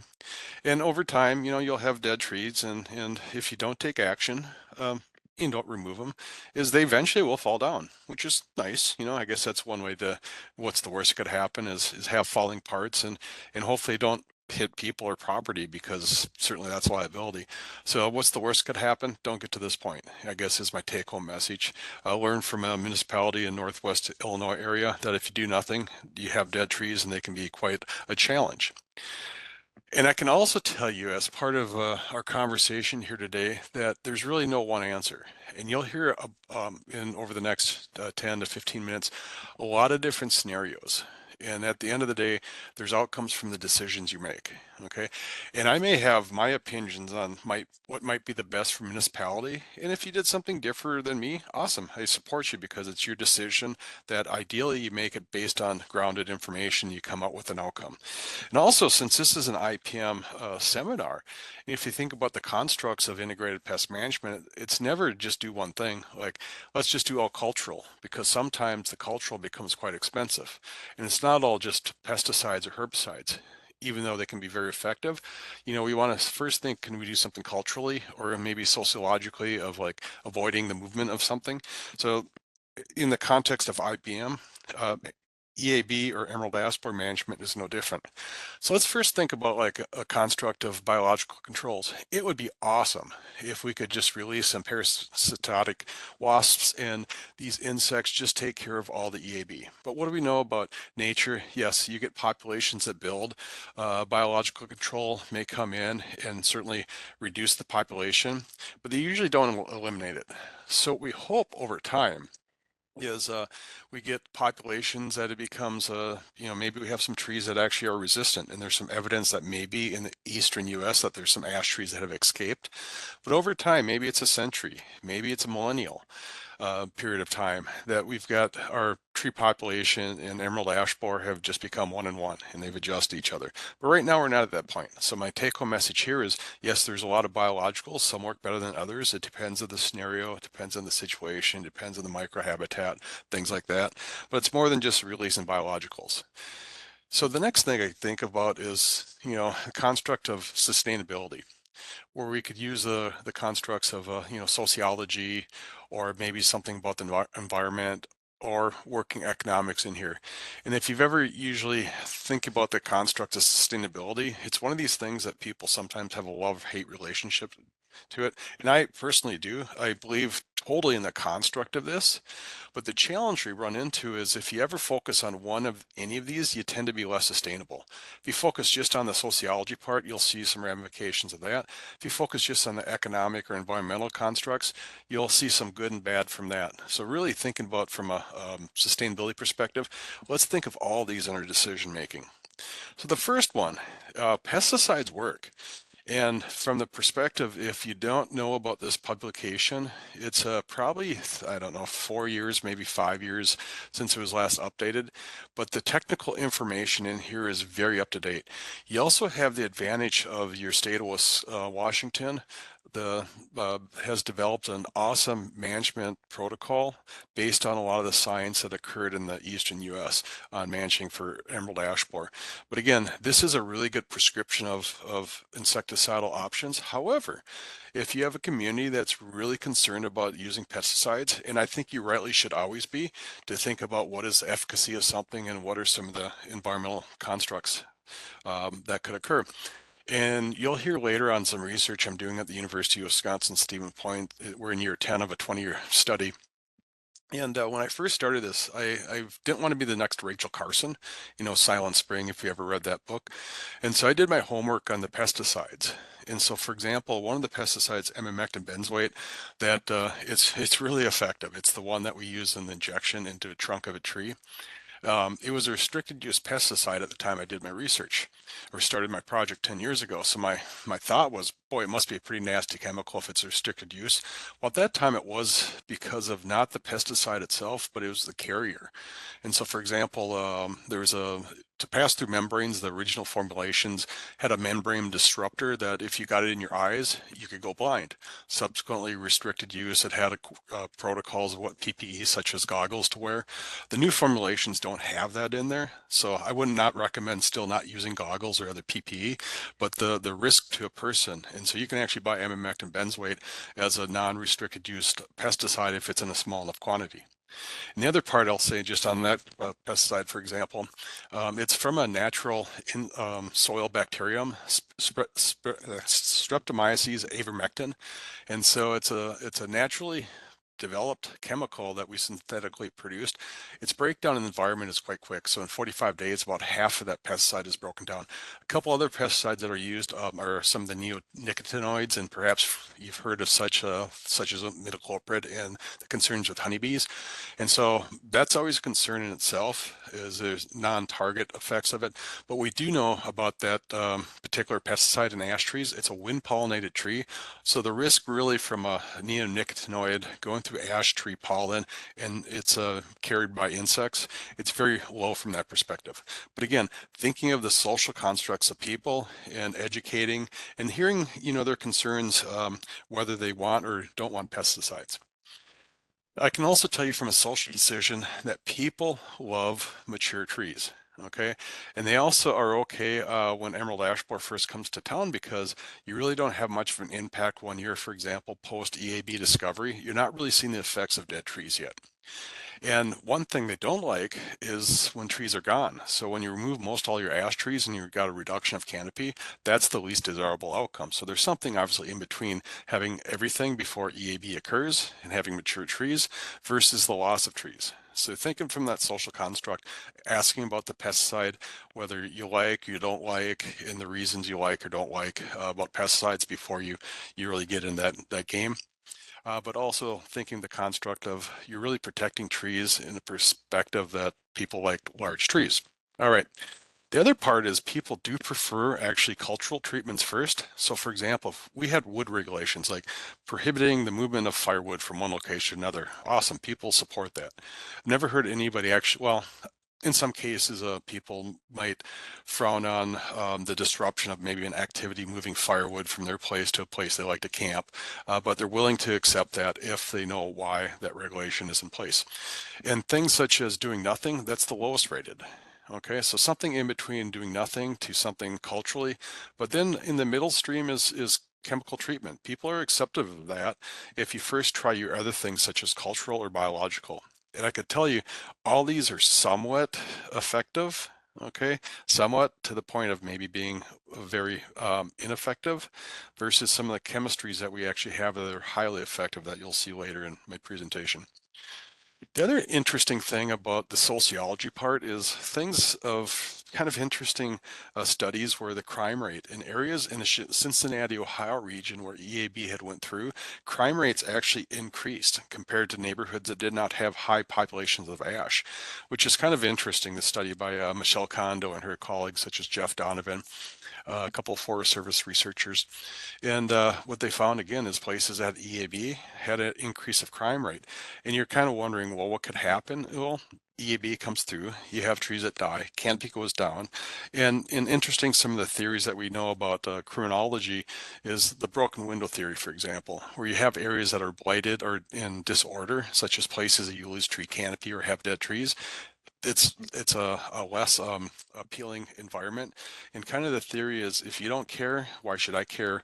That's the whole idea of the broken window theory. So if you have a place that looks in a state of disrepair, so what's the worst that could happen if I rob you, okay, and have some sort of criminal activity like that? I really didn't cause much harm because the neighborhood's already in disorder. Makes sense? So that's just kind of an interesting study. Now, this is not correlation, or I should say it's not causation, it's a correlation study. And if you think about some of the science we know about trees and people, it certainly makes sense. You have less canopy forests that are looking in disarray. They tend to be areas that we know from other crime statistics, kind of opportunistic locations for crime to occur. So I could go on and on about this cool stuff, but just another interesting kind of sociology impact of trees and EAB. Another interesting study led by Jeff Donovan, and what they found in areas that emerald ash borer had came in, so the greater the years of after infestation occurred, there was an increase of lower respiratory tract disease relating into mortality. The same thing with cardiovascular disease ending in the death of a person. And so you may wonder, this again, causation study or correlation study and not causation. It kind of makes sense. You have fewer trees holding particulate matter, for example, and if you have already respiratory illness, disease, it could be that triggering effect that leads to maybe a asthmatic response where you can't breathe, and an outcome is actually mortality. Interesting enough, the death rate of these two disorders related to like the Chicago area and the murder rate, they're actually kind of in par. Now, I'm not, glamorizing the, statistics of crime and murder in that part of the U.S., but just put in perspective of kind of the impact of emerald ash borer and the loss of the urban forest in the relationship to human health. Now let's move on to the environmental factor. I did some work with the city of Milwaukee, and what we found, if you look at the environmental impacts of emerald ash borer, or in this case actually the loss of trees in the city of Milwaukee from Dutch elm disease, is you have a healthy tree population. So for example, in Milwaukee, 1956 was the first year Dutch elm disease was identified. And then if you look a couple of years later, in 1963, you can already start seeing the loss of tree canopy. By 1969, literally entire neighborhoods were almost devoid of that canopy, in this case from a disease. Could be an insect like an emerald ash borer. Then you go into the future as trees get replanted, and then about 40 to 50 years later, you have a canopy that is similar to the starting point in 1956. So that's the other part. Whether you like it or not, okay, there's a sociology construct you have to think about of what people like, desires, and also some outcomes of not having canopy, such as perhaps crime rates increase, unfortunately, or things of human health that have an impact, versus it takes a long period of time, a generation in the Midwest, to recover that loss of canopy.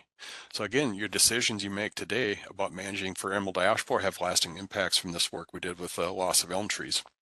And just another impact of, I gave you like a block level, this is a whole neighborhood level. So yes, it can have an impact. Now, the nice thing you have going for you is there's fewer ash trees than elms, for example, of 50 years ago. So you have that going for you.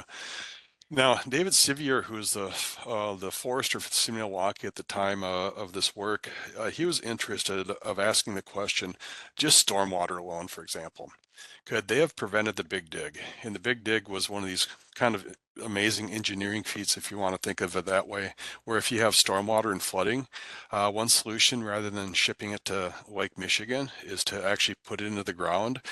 So you collect, millions and millions of gallons of water, and then you spend a lot of energy shipping it or piping it, pumping it from the ground into a wastewater treatment plant when you have lower flows of water. And so David's question was, geez, the loss of all that canopy could have actually prevented the Big Dig from occurring. And I kind of knew the research before we started, and the answer is no, based on everything I know from stormwater and trees, is you can hold about the first 1/10 of an inch, but when you get these mega rainfall events, 1, 2, 3, 4, 5, 6 inches of rainfall an hour, yeah, Big Dig or some other engineering feat is probably the solution. And so when we found it out, yeah, if you do the best emerald or Dutch elm disease management practices, or you could use the same construct of the best EAB management practices, okay, you're going to have trees that actually are increasing in canopy over time, and you're going to avoid the runoff. But if you put, whether it's gallons or millions of liters in this case, it was about 1/5 of the the rainfall that occurred in big storm events the urban forest was holding. So long story short there, David was kind of crushed when I gave him that finding, and he's like, well, I guess all research doesn't work out. And I'm like, I felt bad because we were not able to, support what, hypothesis that could have prevented the big dig. But that night I go home and I'm like, what about from an economic perspective? You think of like the value of stormwater being held. And I crunched the numbers using iTree and some other modeling approaches. And what we discover is actually, if you look at the best management practices and the value of stormwater on an annual basis, this was the same as the cost of managing for that disease. So just from a water perspective, manage at the best case, you have canopy and you have this ecological construct benefit of stormwater. But wait, as one of these infomercials will say, if you act now, I'll throw in air pollution. It's a magnitude higher even. And so you've got this air pollution effect, again, human health. So you get stormwater, it pays for the program, and you get these other things like air pollution or energy savings or CO2 uptake of trees. So combine all these things together. Yes, it's better not to have a disease like Dutch elm disease or an insect like emerald ash borer.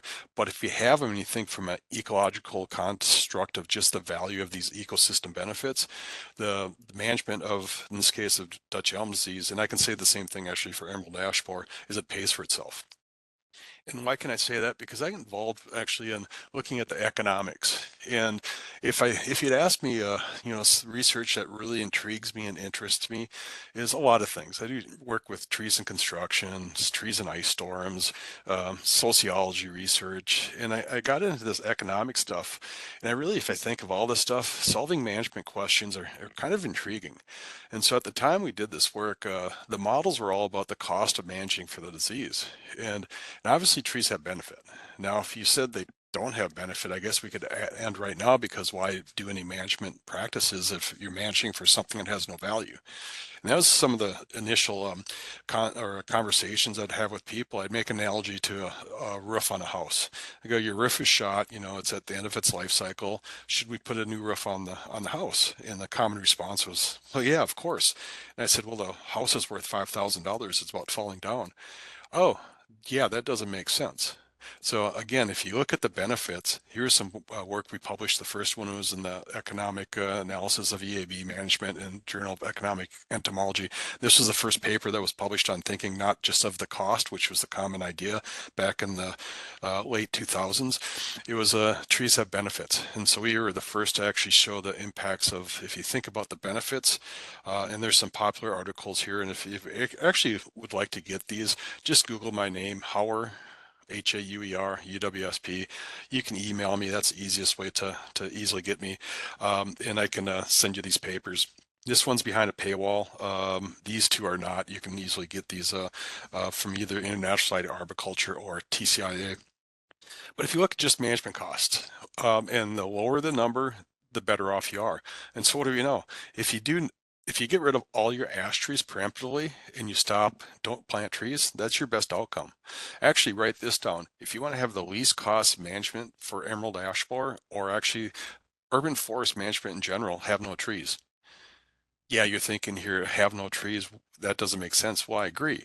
But if you want to have the least amount of cost, guess what? Don't have trees. Okay.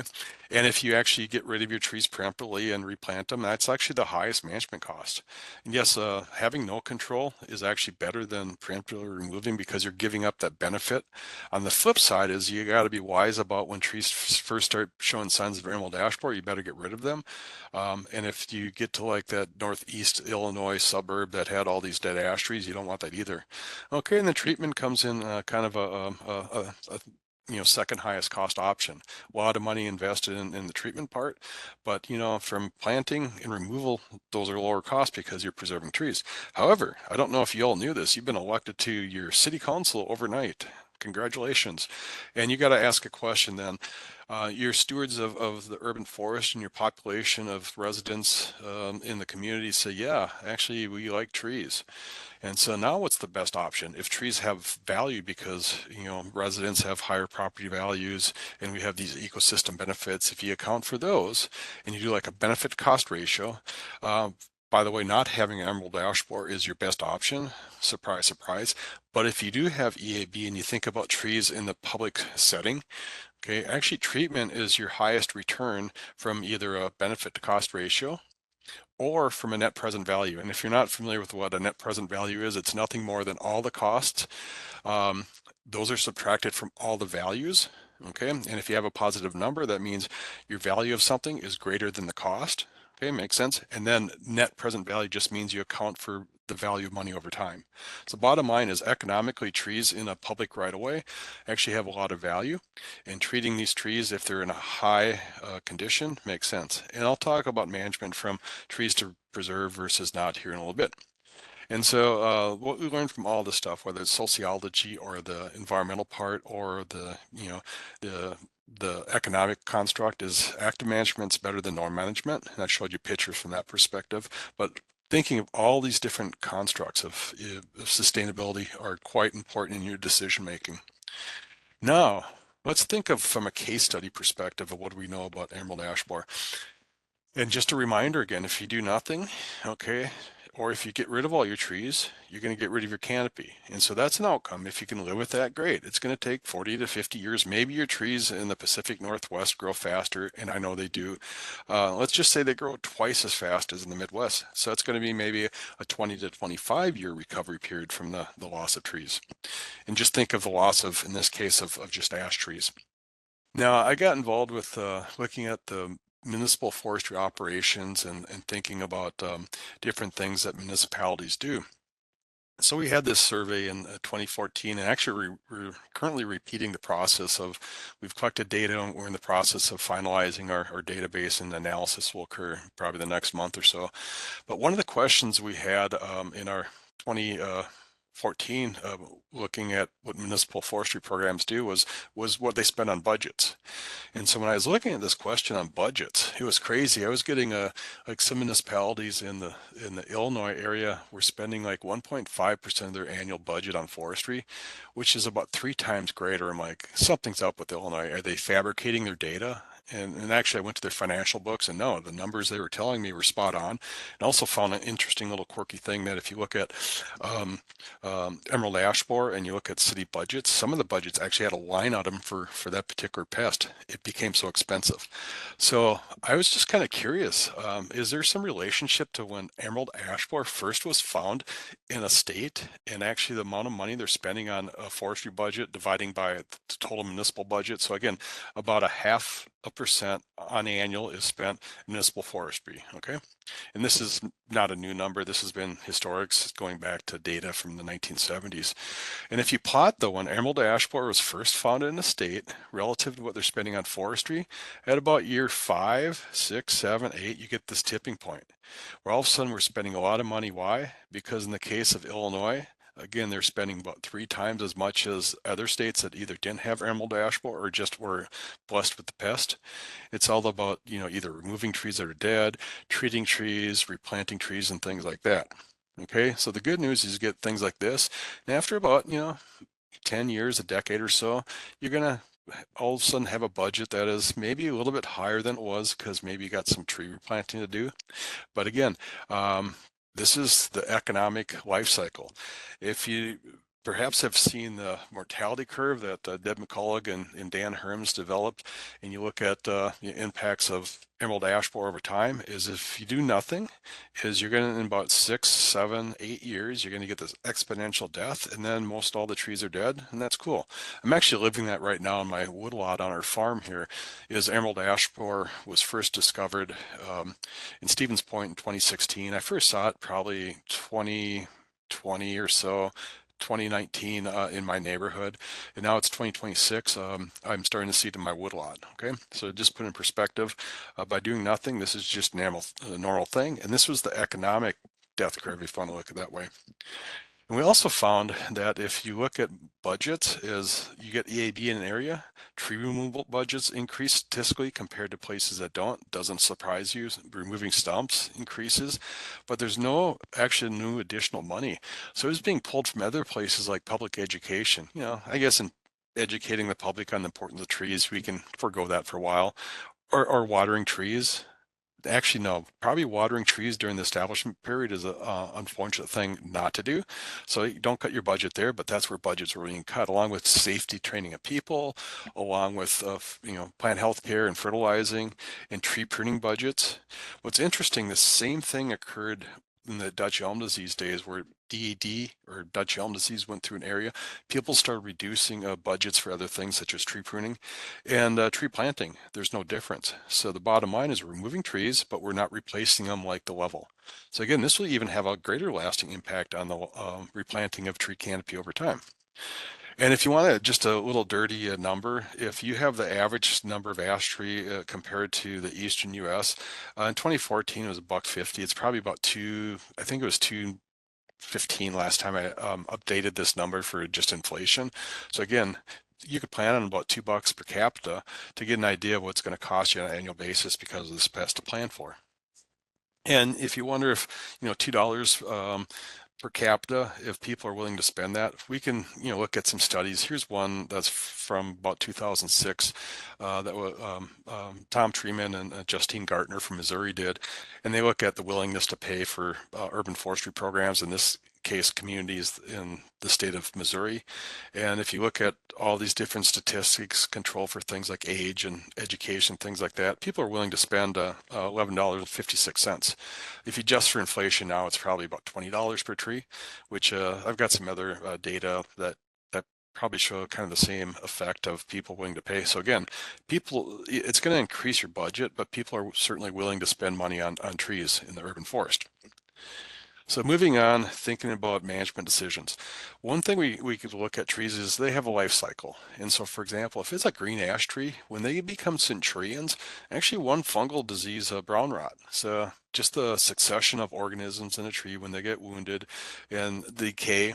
And then eventually in ash tree, when you start getting 100-year-old green ash trees, brown rot is a decay disorder that the tree doesn't respond to. So all of a sudden you get snap parts. So this is naturally going to happen. So inspecting trees for tree risk is always important.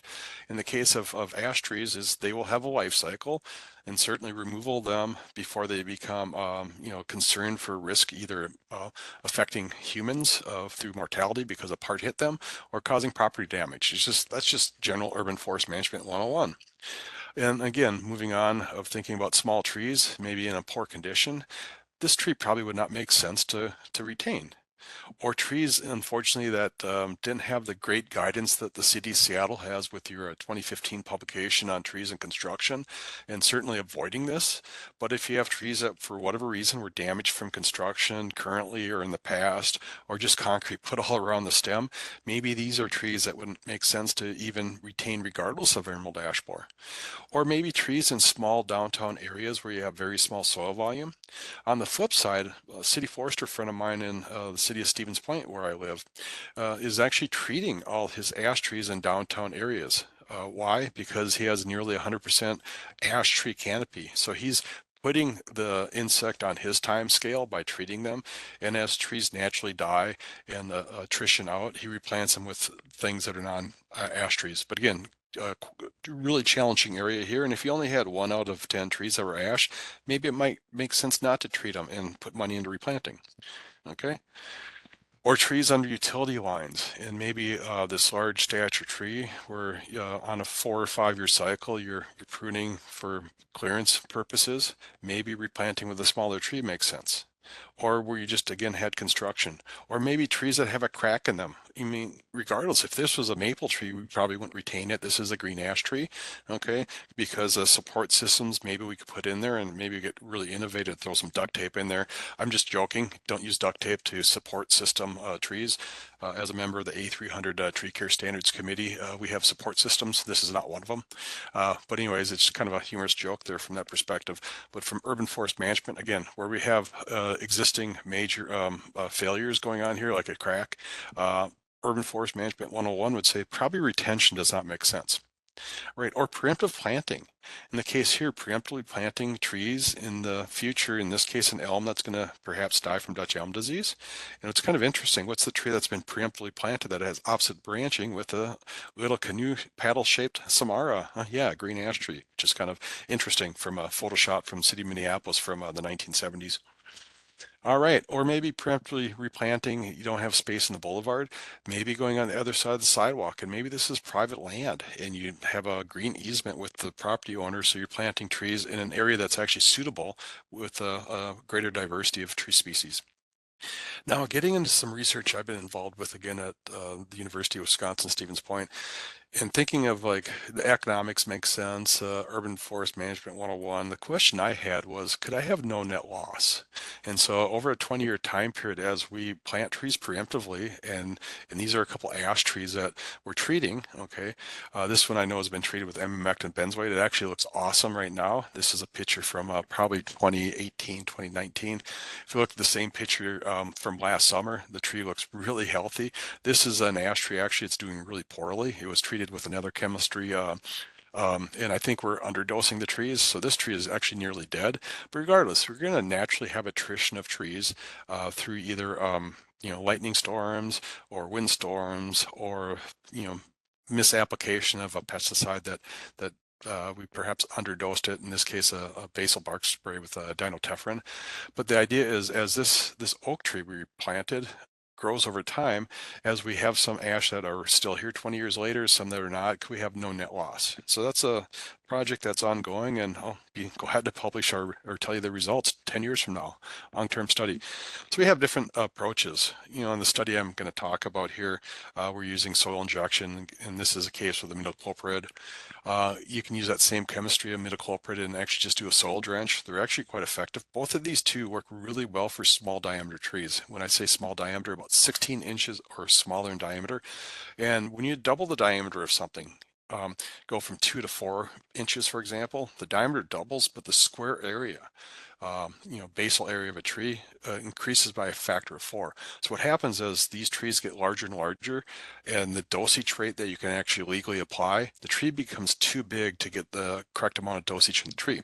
Okay, and then this is a basal bark spray with dinotefran, and it's also really effective. But again, trees under 16 inches of diameter. So actually, just going back here to this tree right here, this tree actually was getting big enough where really we're underdosing it because we can't legally put enough chemistry into the tree here. And then the other one is injection into the tree, and there's a couple different approaches I'll talk about here. With emamectin benzoate. So what did we find out? If you look at the condition of a tree, and 100% it's a perfect tree, you see nothing wrong with it. The canopy looks healthy, the root system's amazing, no damage to the trunk system, no cracks in it. And if you do nothing, is over time, ash trees are going to die. Okay, to the point, if I have a 0% condition rating, it's a dead ash tree. Okay, and this is not Just give novel. you a 10-minute head up. Okay, Heads up. Yeah. thank you. This is not novel, by the way, because what's interesting here is this has been published with many, many studies. And what's interesting here is the chemistries work. But what's really interesting, if you look at emamectin benzoate, a 2 or 3 year cycle, statistically they're no different. And so my recommendation is go to a 3 year cycle for emamectin benzoate. The label rate's 2 years, but if you go to a 3 year cycle, on year 3, treat in the springtime rather than waiting till fall. And if we look at crown thinning, the same thing. Crown's thin of the control trees, but the trees that have been treated, it works really well. And then if the last thing I'll show you is mortality rate. If you look at the mortality of trees with emerald ash borer, for example, is when I first started the study, we actually had a windstorm that came through. It was kind of interesting. The day after we finished our last treatments, we lost some of our treatment trees to micro downburst.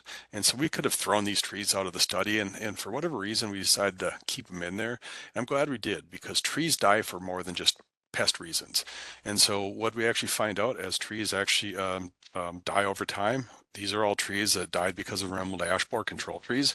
We also lose trees in the campus, for example. Most of the trees that get lost are not because of storms or because of administrative decisions, building additions, construction, athletic field enhancements, things like that. So it's nice as we get a baseline of natural mortality, okay, or maybe human-induced mortality relative to emerald ash borer.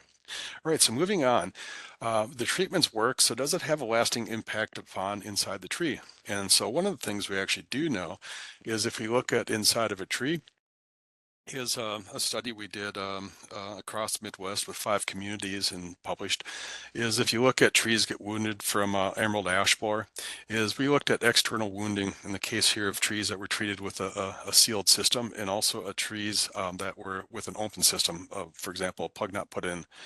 And so one thing we found is as trees are larger, they actually have more holes that are drilled into it. So for every 2 inches, you drill 1 hole into the tree. So every 2 inches of diameter, there's 1 hole drilled in. So bigger trees have more wounds, greater chance of external wounding, okay? In the case of treatment system, if you have an open system where you don't put anything into it, actually they had a lower rate of external wounding, okay? So that's an interesting finding. And we could look at the mean wound area. Again, if you have things that were treated, whether it's an open or sealed system, the ones that actually had a sealed system had a greater wounding area, okay, by about 4 times. All right. And then if you look at wounds on a tree, same story here, trees that actually either when they get drilled in and it's an open system, or if you have a system that is closed where plugs put in, more percent wound area on the trunk. However, when we were doing this study and we were testing and calibrating our systems, we added a question, and I'm so glad we did. Did you follow manufacturer's recommendations? So actually one thing we found is, regardless of an open or sealed system, that if you don't follow manufacturer's recommendations, that was a huge reason why you had more external wounding on a tree. So the key thing there is follow manufacturer's recommendations, surprise, surprise. All right, and even with the ISA best management practices to follow for injection in trees, for example, is if you're using a closed system with a plug, is you got to have the tip of this right at the Campbell region. And so in the cases where it was not, those are the trees that we had greater external wounding. So the bottom line, whether it's an open or closed system, follow manufacturer's recommendations, because there's a reason labels are written the way they are, because there's science behind any of these treatments. All right, and the depth of where you drill into is important. You don't need to drill all the way to the center of a tree like this arborist did in the state of Illinois. My friend Jake Miesbauer, he has great hands. You only have to drill in far enough to actually get the application method in there. And it's really about maybe a ½ inch into the tree. It's not a challenging tree treatment. And actually, when you're drilling into the tree, as soon as you start seeing these, what they call pig's tails, they're actually little pieces of wood coming out with the drill bit. That's as far as you have to go in. All right, smaller diameter wound is always better than a larger diameter wound. And so smaller diameter wounds actually close faster than larger wounds, and having an open system close slightly faster than a closed system. So bottom line here is there's some science, and eventually trees will close over and all should be good, right? And we also have some short-term studies, one from Deb McCullough and her student, where they found if you follow manufacturers' recommendations, yeah, you'll get some cracking, but you tend to have the trees compartmentalize very well. So getting into a study and on the home stretch here in the next 5 or so minutes is a study we did looking at the city of Milwaukee's trees. And we were curious about the impacts of long-term treatments. In this case, these are trees that have been treated 4 to 5 times over their lifespan so far. Is there any lasting internal effects of these trunk injections, for example? And here's the motley crew that was doing the research: myself and Jake Miesbauer and Abby and Matthew Lee and Aaron Schauer here. And Ian Lauterbach, who was another part of the study. And when we actually started this study, we had 60 samples, and each of these samples we had 7 cookies. So you can start doing the math. All of a sudden, you got a lot of samples. And fortunately, you got researchers that work and support you. In this case, undergrad researchers that did all the sanding. So I could actually show you cool things like discoloration. And this is actually before things are sanded. And we probably could have done the study without the level of sanding intensity, but that's just a standard process and protocol. Is most ash actually, it's like you're pinking your thumb. So each injection wound, that's the level of discoloration, okay? The worst case scenario is we had some trees and they had some pre-existing discoloration, and it just went all the way. It got this large discoloration. This was the worst case scenario. This was actually the worst cookie of a tree that we had, but most were actually like this. So if we put our science together, we know ash trees actually compartmentalize really well compared to, let's say, a popple tree, like a eastern cottonwood or western cottonwood or your black cottonwoods for that matter. So yes, trees vary on their genetic capacity to respond to woundings. Green ash, white ash are pretty amazing at it. And so looking at our study from the city of Milwaukee trees, the areas where the trees were treated near the base, and actually the best place to treat trees is actually in the trunk flare coming off of the stem. But again, the areas that you're treating, very little discoloration. So 0 would be there's no discoloration associated with the treatment. 100% would be it's totally discolored. And if you had that level, treatments would not work. Okay, but again, these are trees that were treated 4 to 5 times, a lot of application. And this is the mean. This is the median. This is 75% of the variability. This is all the variability.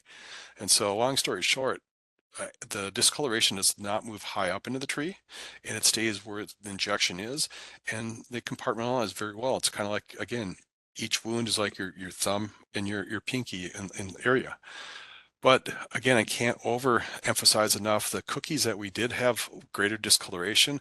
There was also evidence of misapplication of that treatment. So bottom line, follow manufacturer recommendations, and ash compartmentalizes really well. In this particular study I just talked about, I call it LC in 10 years, and I'm actually going to just have a set of cookies like this, maybe 6 trees you look at to see if they're responding really well. And before we dissect maybe another 40 trees, because that took a lot of work. All right, so I thank you very much for your attention. And just to reemphasize, what's the worst that could happen? Well, the worst that could happen if you do nothing is you're going to have dead ash trees. Okay, so preemptively plan right now.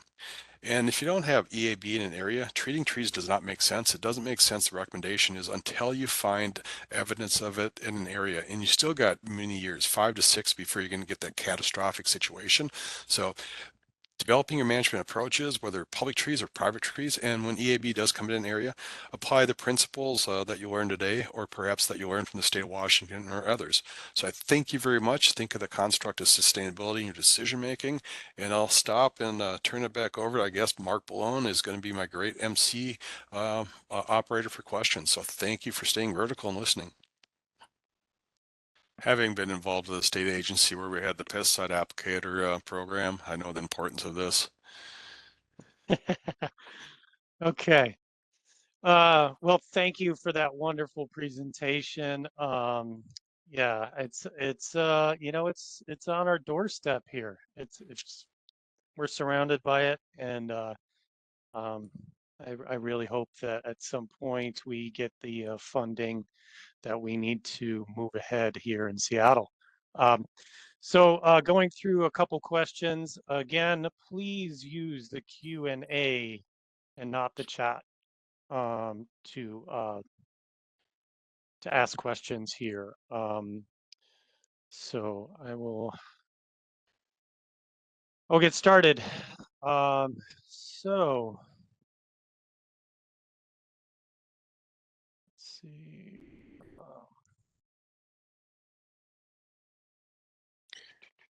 I'm also looking through the chat to see if there's some questions that popped in here. Yeah. So do you know if any ash trees have been found with a natural resistance? Yeah, in Asia, there's much like in our in North America with bronze birch borer, we have various levels of resistance and susceptibility to our native insect, the bronze birch borer. And if you didn't know this, the Gryllus annex, which is the scientific name of our emerald ash borer, or excuse me, bronze birch borer, annex planopenis, same genus. And so in China, in Asia, that insect operates as a secondary pest. And so getting to the heart of your question for resistance, yeah, there's some Asiatic ashes that have varying levels of resistance, and many of them operate if they're under stress. EAB takes a foothold. But in North America, there's some trees in the eastern U.S., some green and white ash that seem to be escapes, and there seems to be some evidence that there may be some levels of resistance in our native population. Much like elms, for example, are native elms. There's some resistance to Dutch elm disease. Some are very resistant, others, many are not. We also have blue ash, for example. Blue ash is about 50% of them are showing effects of emerald ash borer, and 50% are just kicking along. And it's interesting if you look at the phylogenetics of blue ash relative to Manchurian ash, which is from northeast China.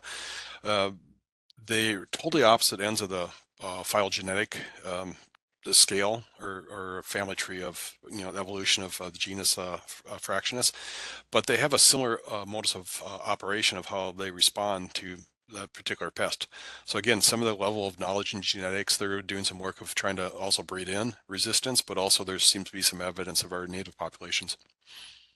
But unfortunately, most ash are not. In the case, if you think of Oregon ash, I don't know the susceptibility, but in the eastern U.S., black ash, it's first favored species, then green ash, and then white ash, and then blue ash from that perspective. Back to you. All right. Thank you. Regarding the costs versus benefits to pesticide treatment, is there much difference between preemptive treatment, knowing a pest is in the area, but there are no signs on the tree yet, and treating after there are signs? Is it too late once there are signs? No, it isn't. But as my good friend Mark Stennis would say, Mark would say, you can't bring half the tree back that's dead. And he'd make the analogy for any pest. And so, uh, and even ash that actually have succumbed to emerald ash borer is green ash just wickedly resprouts. And so once you start seeing evidence of EAB in the upper canopy, certainly treating then and trees will respond very well. So you can knock the insect out of the tree. But I would say if you start getting in an area, it's a high value ash that you want to retain, I'd start treating it now at that time period. Yeah. And I don't think it's been found in Seattle yet. Correct me if I'm wrong. But from that perspective, I wouldn't recommend treating until you get your first evidence of EAB in the Seattle metropolitan area. And the idea is once it's within about 15 miles for identification, that's when you start treating. That's recommendations from the Midwest. Great. That's good to know. Thank you. You bet. So Steve Sosi says, great talk.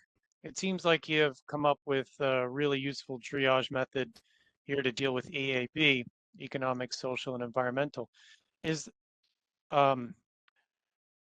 there a document out there that we can access that summarizes all of this? I think about like from an academic perspective, one of the best papers out there, it's by Deb McCulloch and Dan Herms from about a decade ago. It does a really good job of summarizing all the literature up to that time period. I don't know of any like an academic paper since then that summarized all the literature to the level of intensity they did, but I'd say your state of state of Washington Department of Natural Resources publication on emerald ash borer management does an awesome job for a practitioner's perspective of summarizing all the level of science that we know. So I'd refer to the state of Washington DNR's publications on EAB management. They're awesome. Great. So next question is there a study or source or average amount of storm water that a mature tree slows or prevents from entering the storm system? Yeah, you know, it depends obviously on the size of a tree and the size of the canopy and leaf area and all those things, and how much trichomes or hairs you have on a leaf, how much wax, blah blah blah. But in general, the first tenth of an inch of a canopy will hold rainwater. Okay, and after the first tenth of an inch, the tree canopy is saturated. So from that perspective, you could plan on maybe the first tenth of an inch or slightly there, smaller than that, or slightly above, depending again on how much water can be held by, you know, surface area and the ability to hold water. But yeah, kind of the first tenth. After that, canopies are saturated. Okay, so a rainfall event, 2/10 of an inch, first 50% is kind of held by the canopy. And then some of that is solely kind of use a Price is Right analogy, plinkoing, you know, hitting leaf to leaf to leaf, or maybe stem flow. So it's tempering and holding some water. But if you get 2 inches of rainfall, you know, obviously the urban forest is not a solution to flooding from that perspective. And then actually, I'll just add one additional thing. Tree canopies are amazing. I love trees. Having less impervious surface area is even better. And kind of an analogy or a statistic Dave Nowak told me, I have not found the science to back this up, but I trust Dave on the statistic because he did a lot of work in the area of trees and stormwater, was for every 6 square area, for every 6 square areas of tree canopy, it's equivalent of 1 square area of impervious. So again, first thing you do is get rid of impervious surface to allow infiltration. That's a better analogy or a impact than actually having tree canopy. Again, tree canopy is great for a lot of things, but for stormwater management, having areas for tree or rainwater to collect. And I'll throw one last thing in, some work from Bannerman. He was a researcher at the University of Wisconsin in rain gardens. They can basically hold about the first 4 to 6 inches of water, huge volumes. And in the worst case scenario, like clay soils, you only need about 10% of the land area actually to get water to actually hold that to infiltrate. So again, designing places for rainwater to go and be held is really important. And part of that is finding places for the water to move. Great, thank you. Any suggestions on the best way to dispose of removed trees, and minimizing costs, etc.?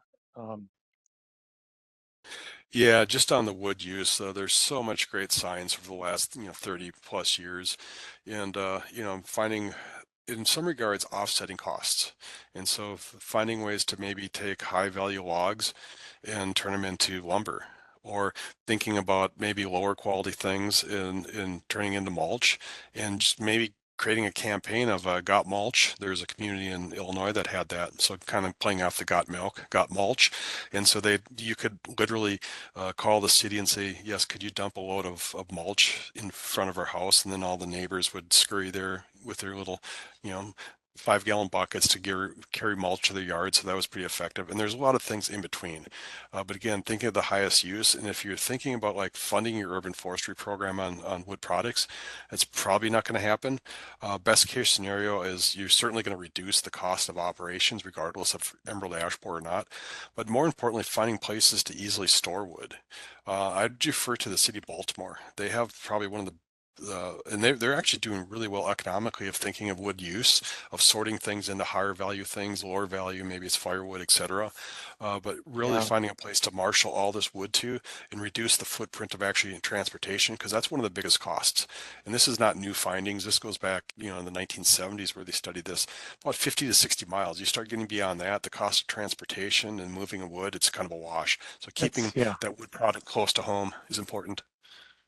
So, and I know the indeed. Seattle area, Yeah, you've got also some great pioneers in the wood reuse and finding different ways to get urban wood to people. yeah, yeah, yeah. They're doing some good stuff down in Tacoma. They are. Um, yeah, yeah. Um, next question from Steve is, are we controlling green ash as an invasive tree in local Western Washington? Well, that's a great, I don't have an answer. I suspect you've got green ash that have certainly not native to the Western US that have colonized. It would not surprise me because that is a tree seed that it germinates really well. And plus just a whole abundance of ash seeds that are produced in that. And even though we plant a lot of male cultivars, for example, of green ash, even those, it's a polygamma-dioecious, that's a mouthful species, which means the trees produce male, female flowers, and some with both parts. So even though it's supposedly a male ash tree, you're going to get flowers that are not male. And so regardless, you're going to get ash seeds that are generated. And that's the first time I've heard of that concern of kind of the invasiveness of green ash in the Western US. So thanks for educating me on that, but it certainly makes sense on what I know about that species. Hmm. Next question is, you mentioned an ash tree that is a near death from you not being able to apply enough chemical to the tree because the tree grew too large.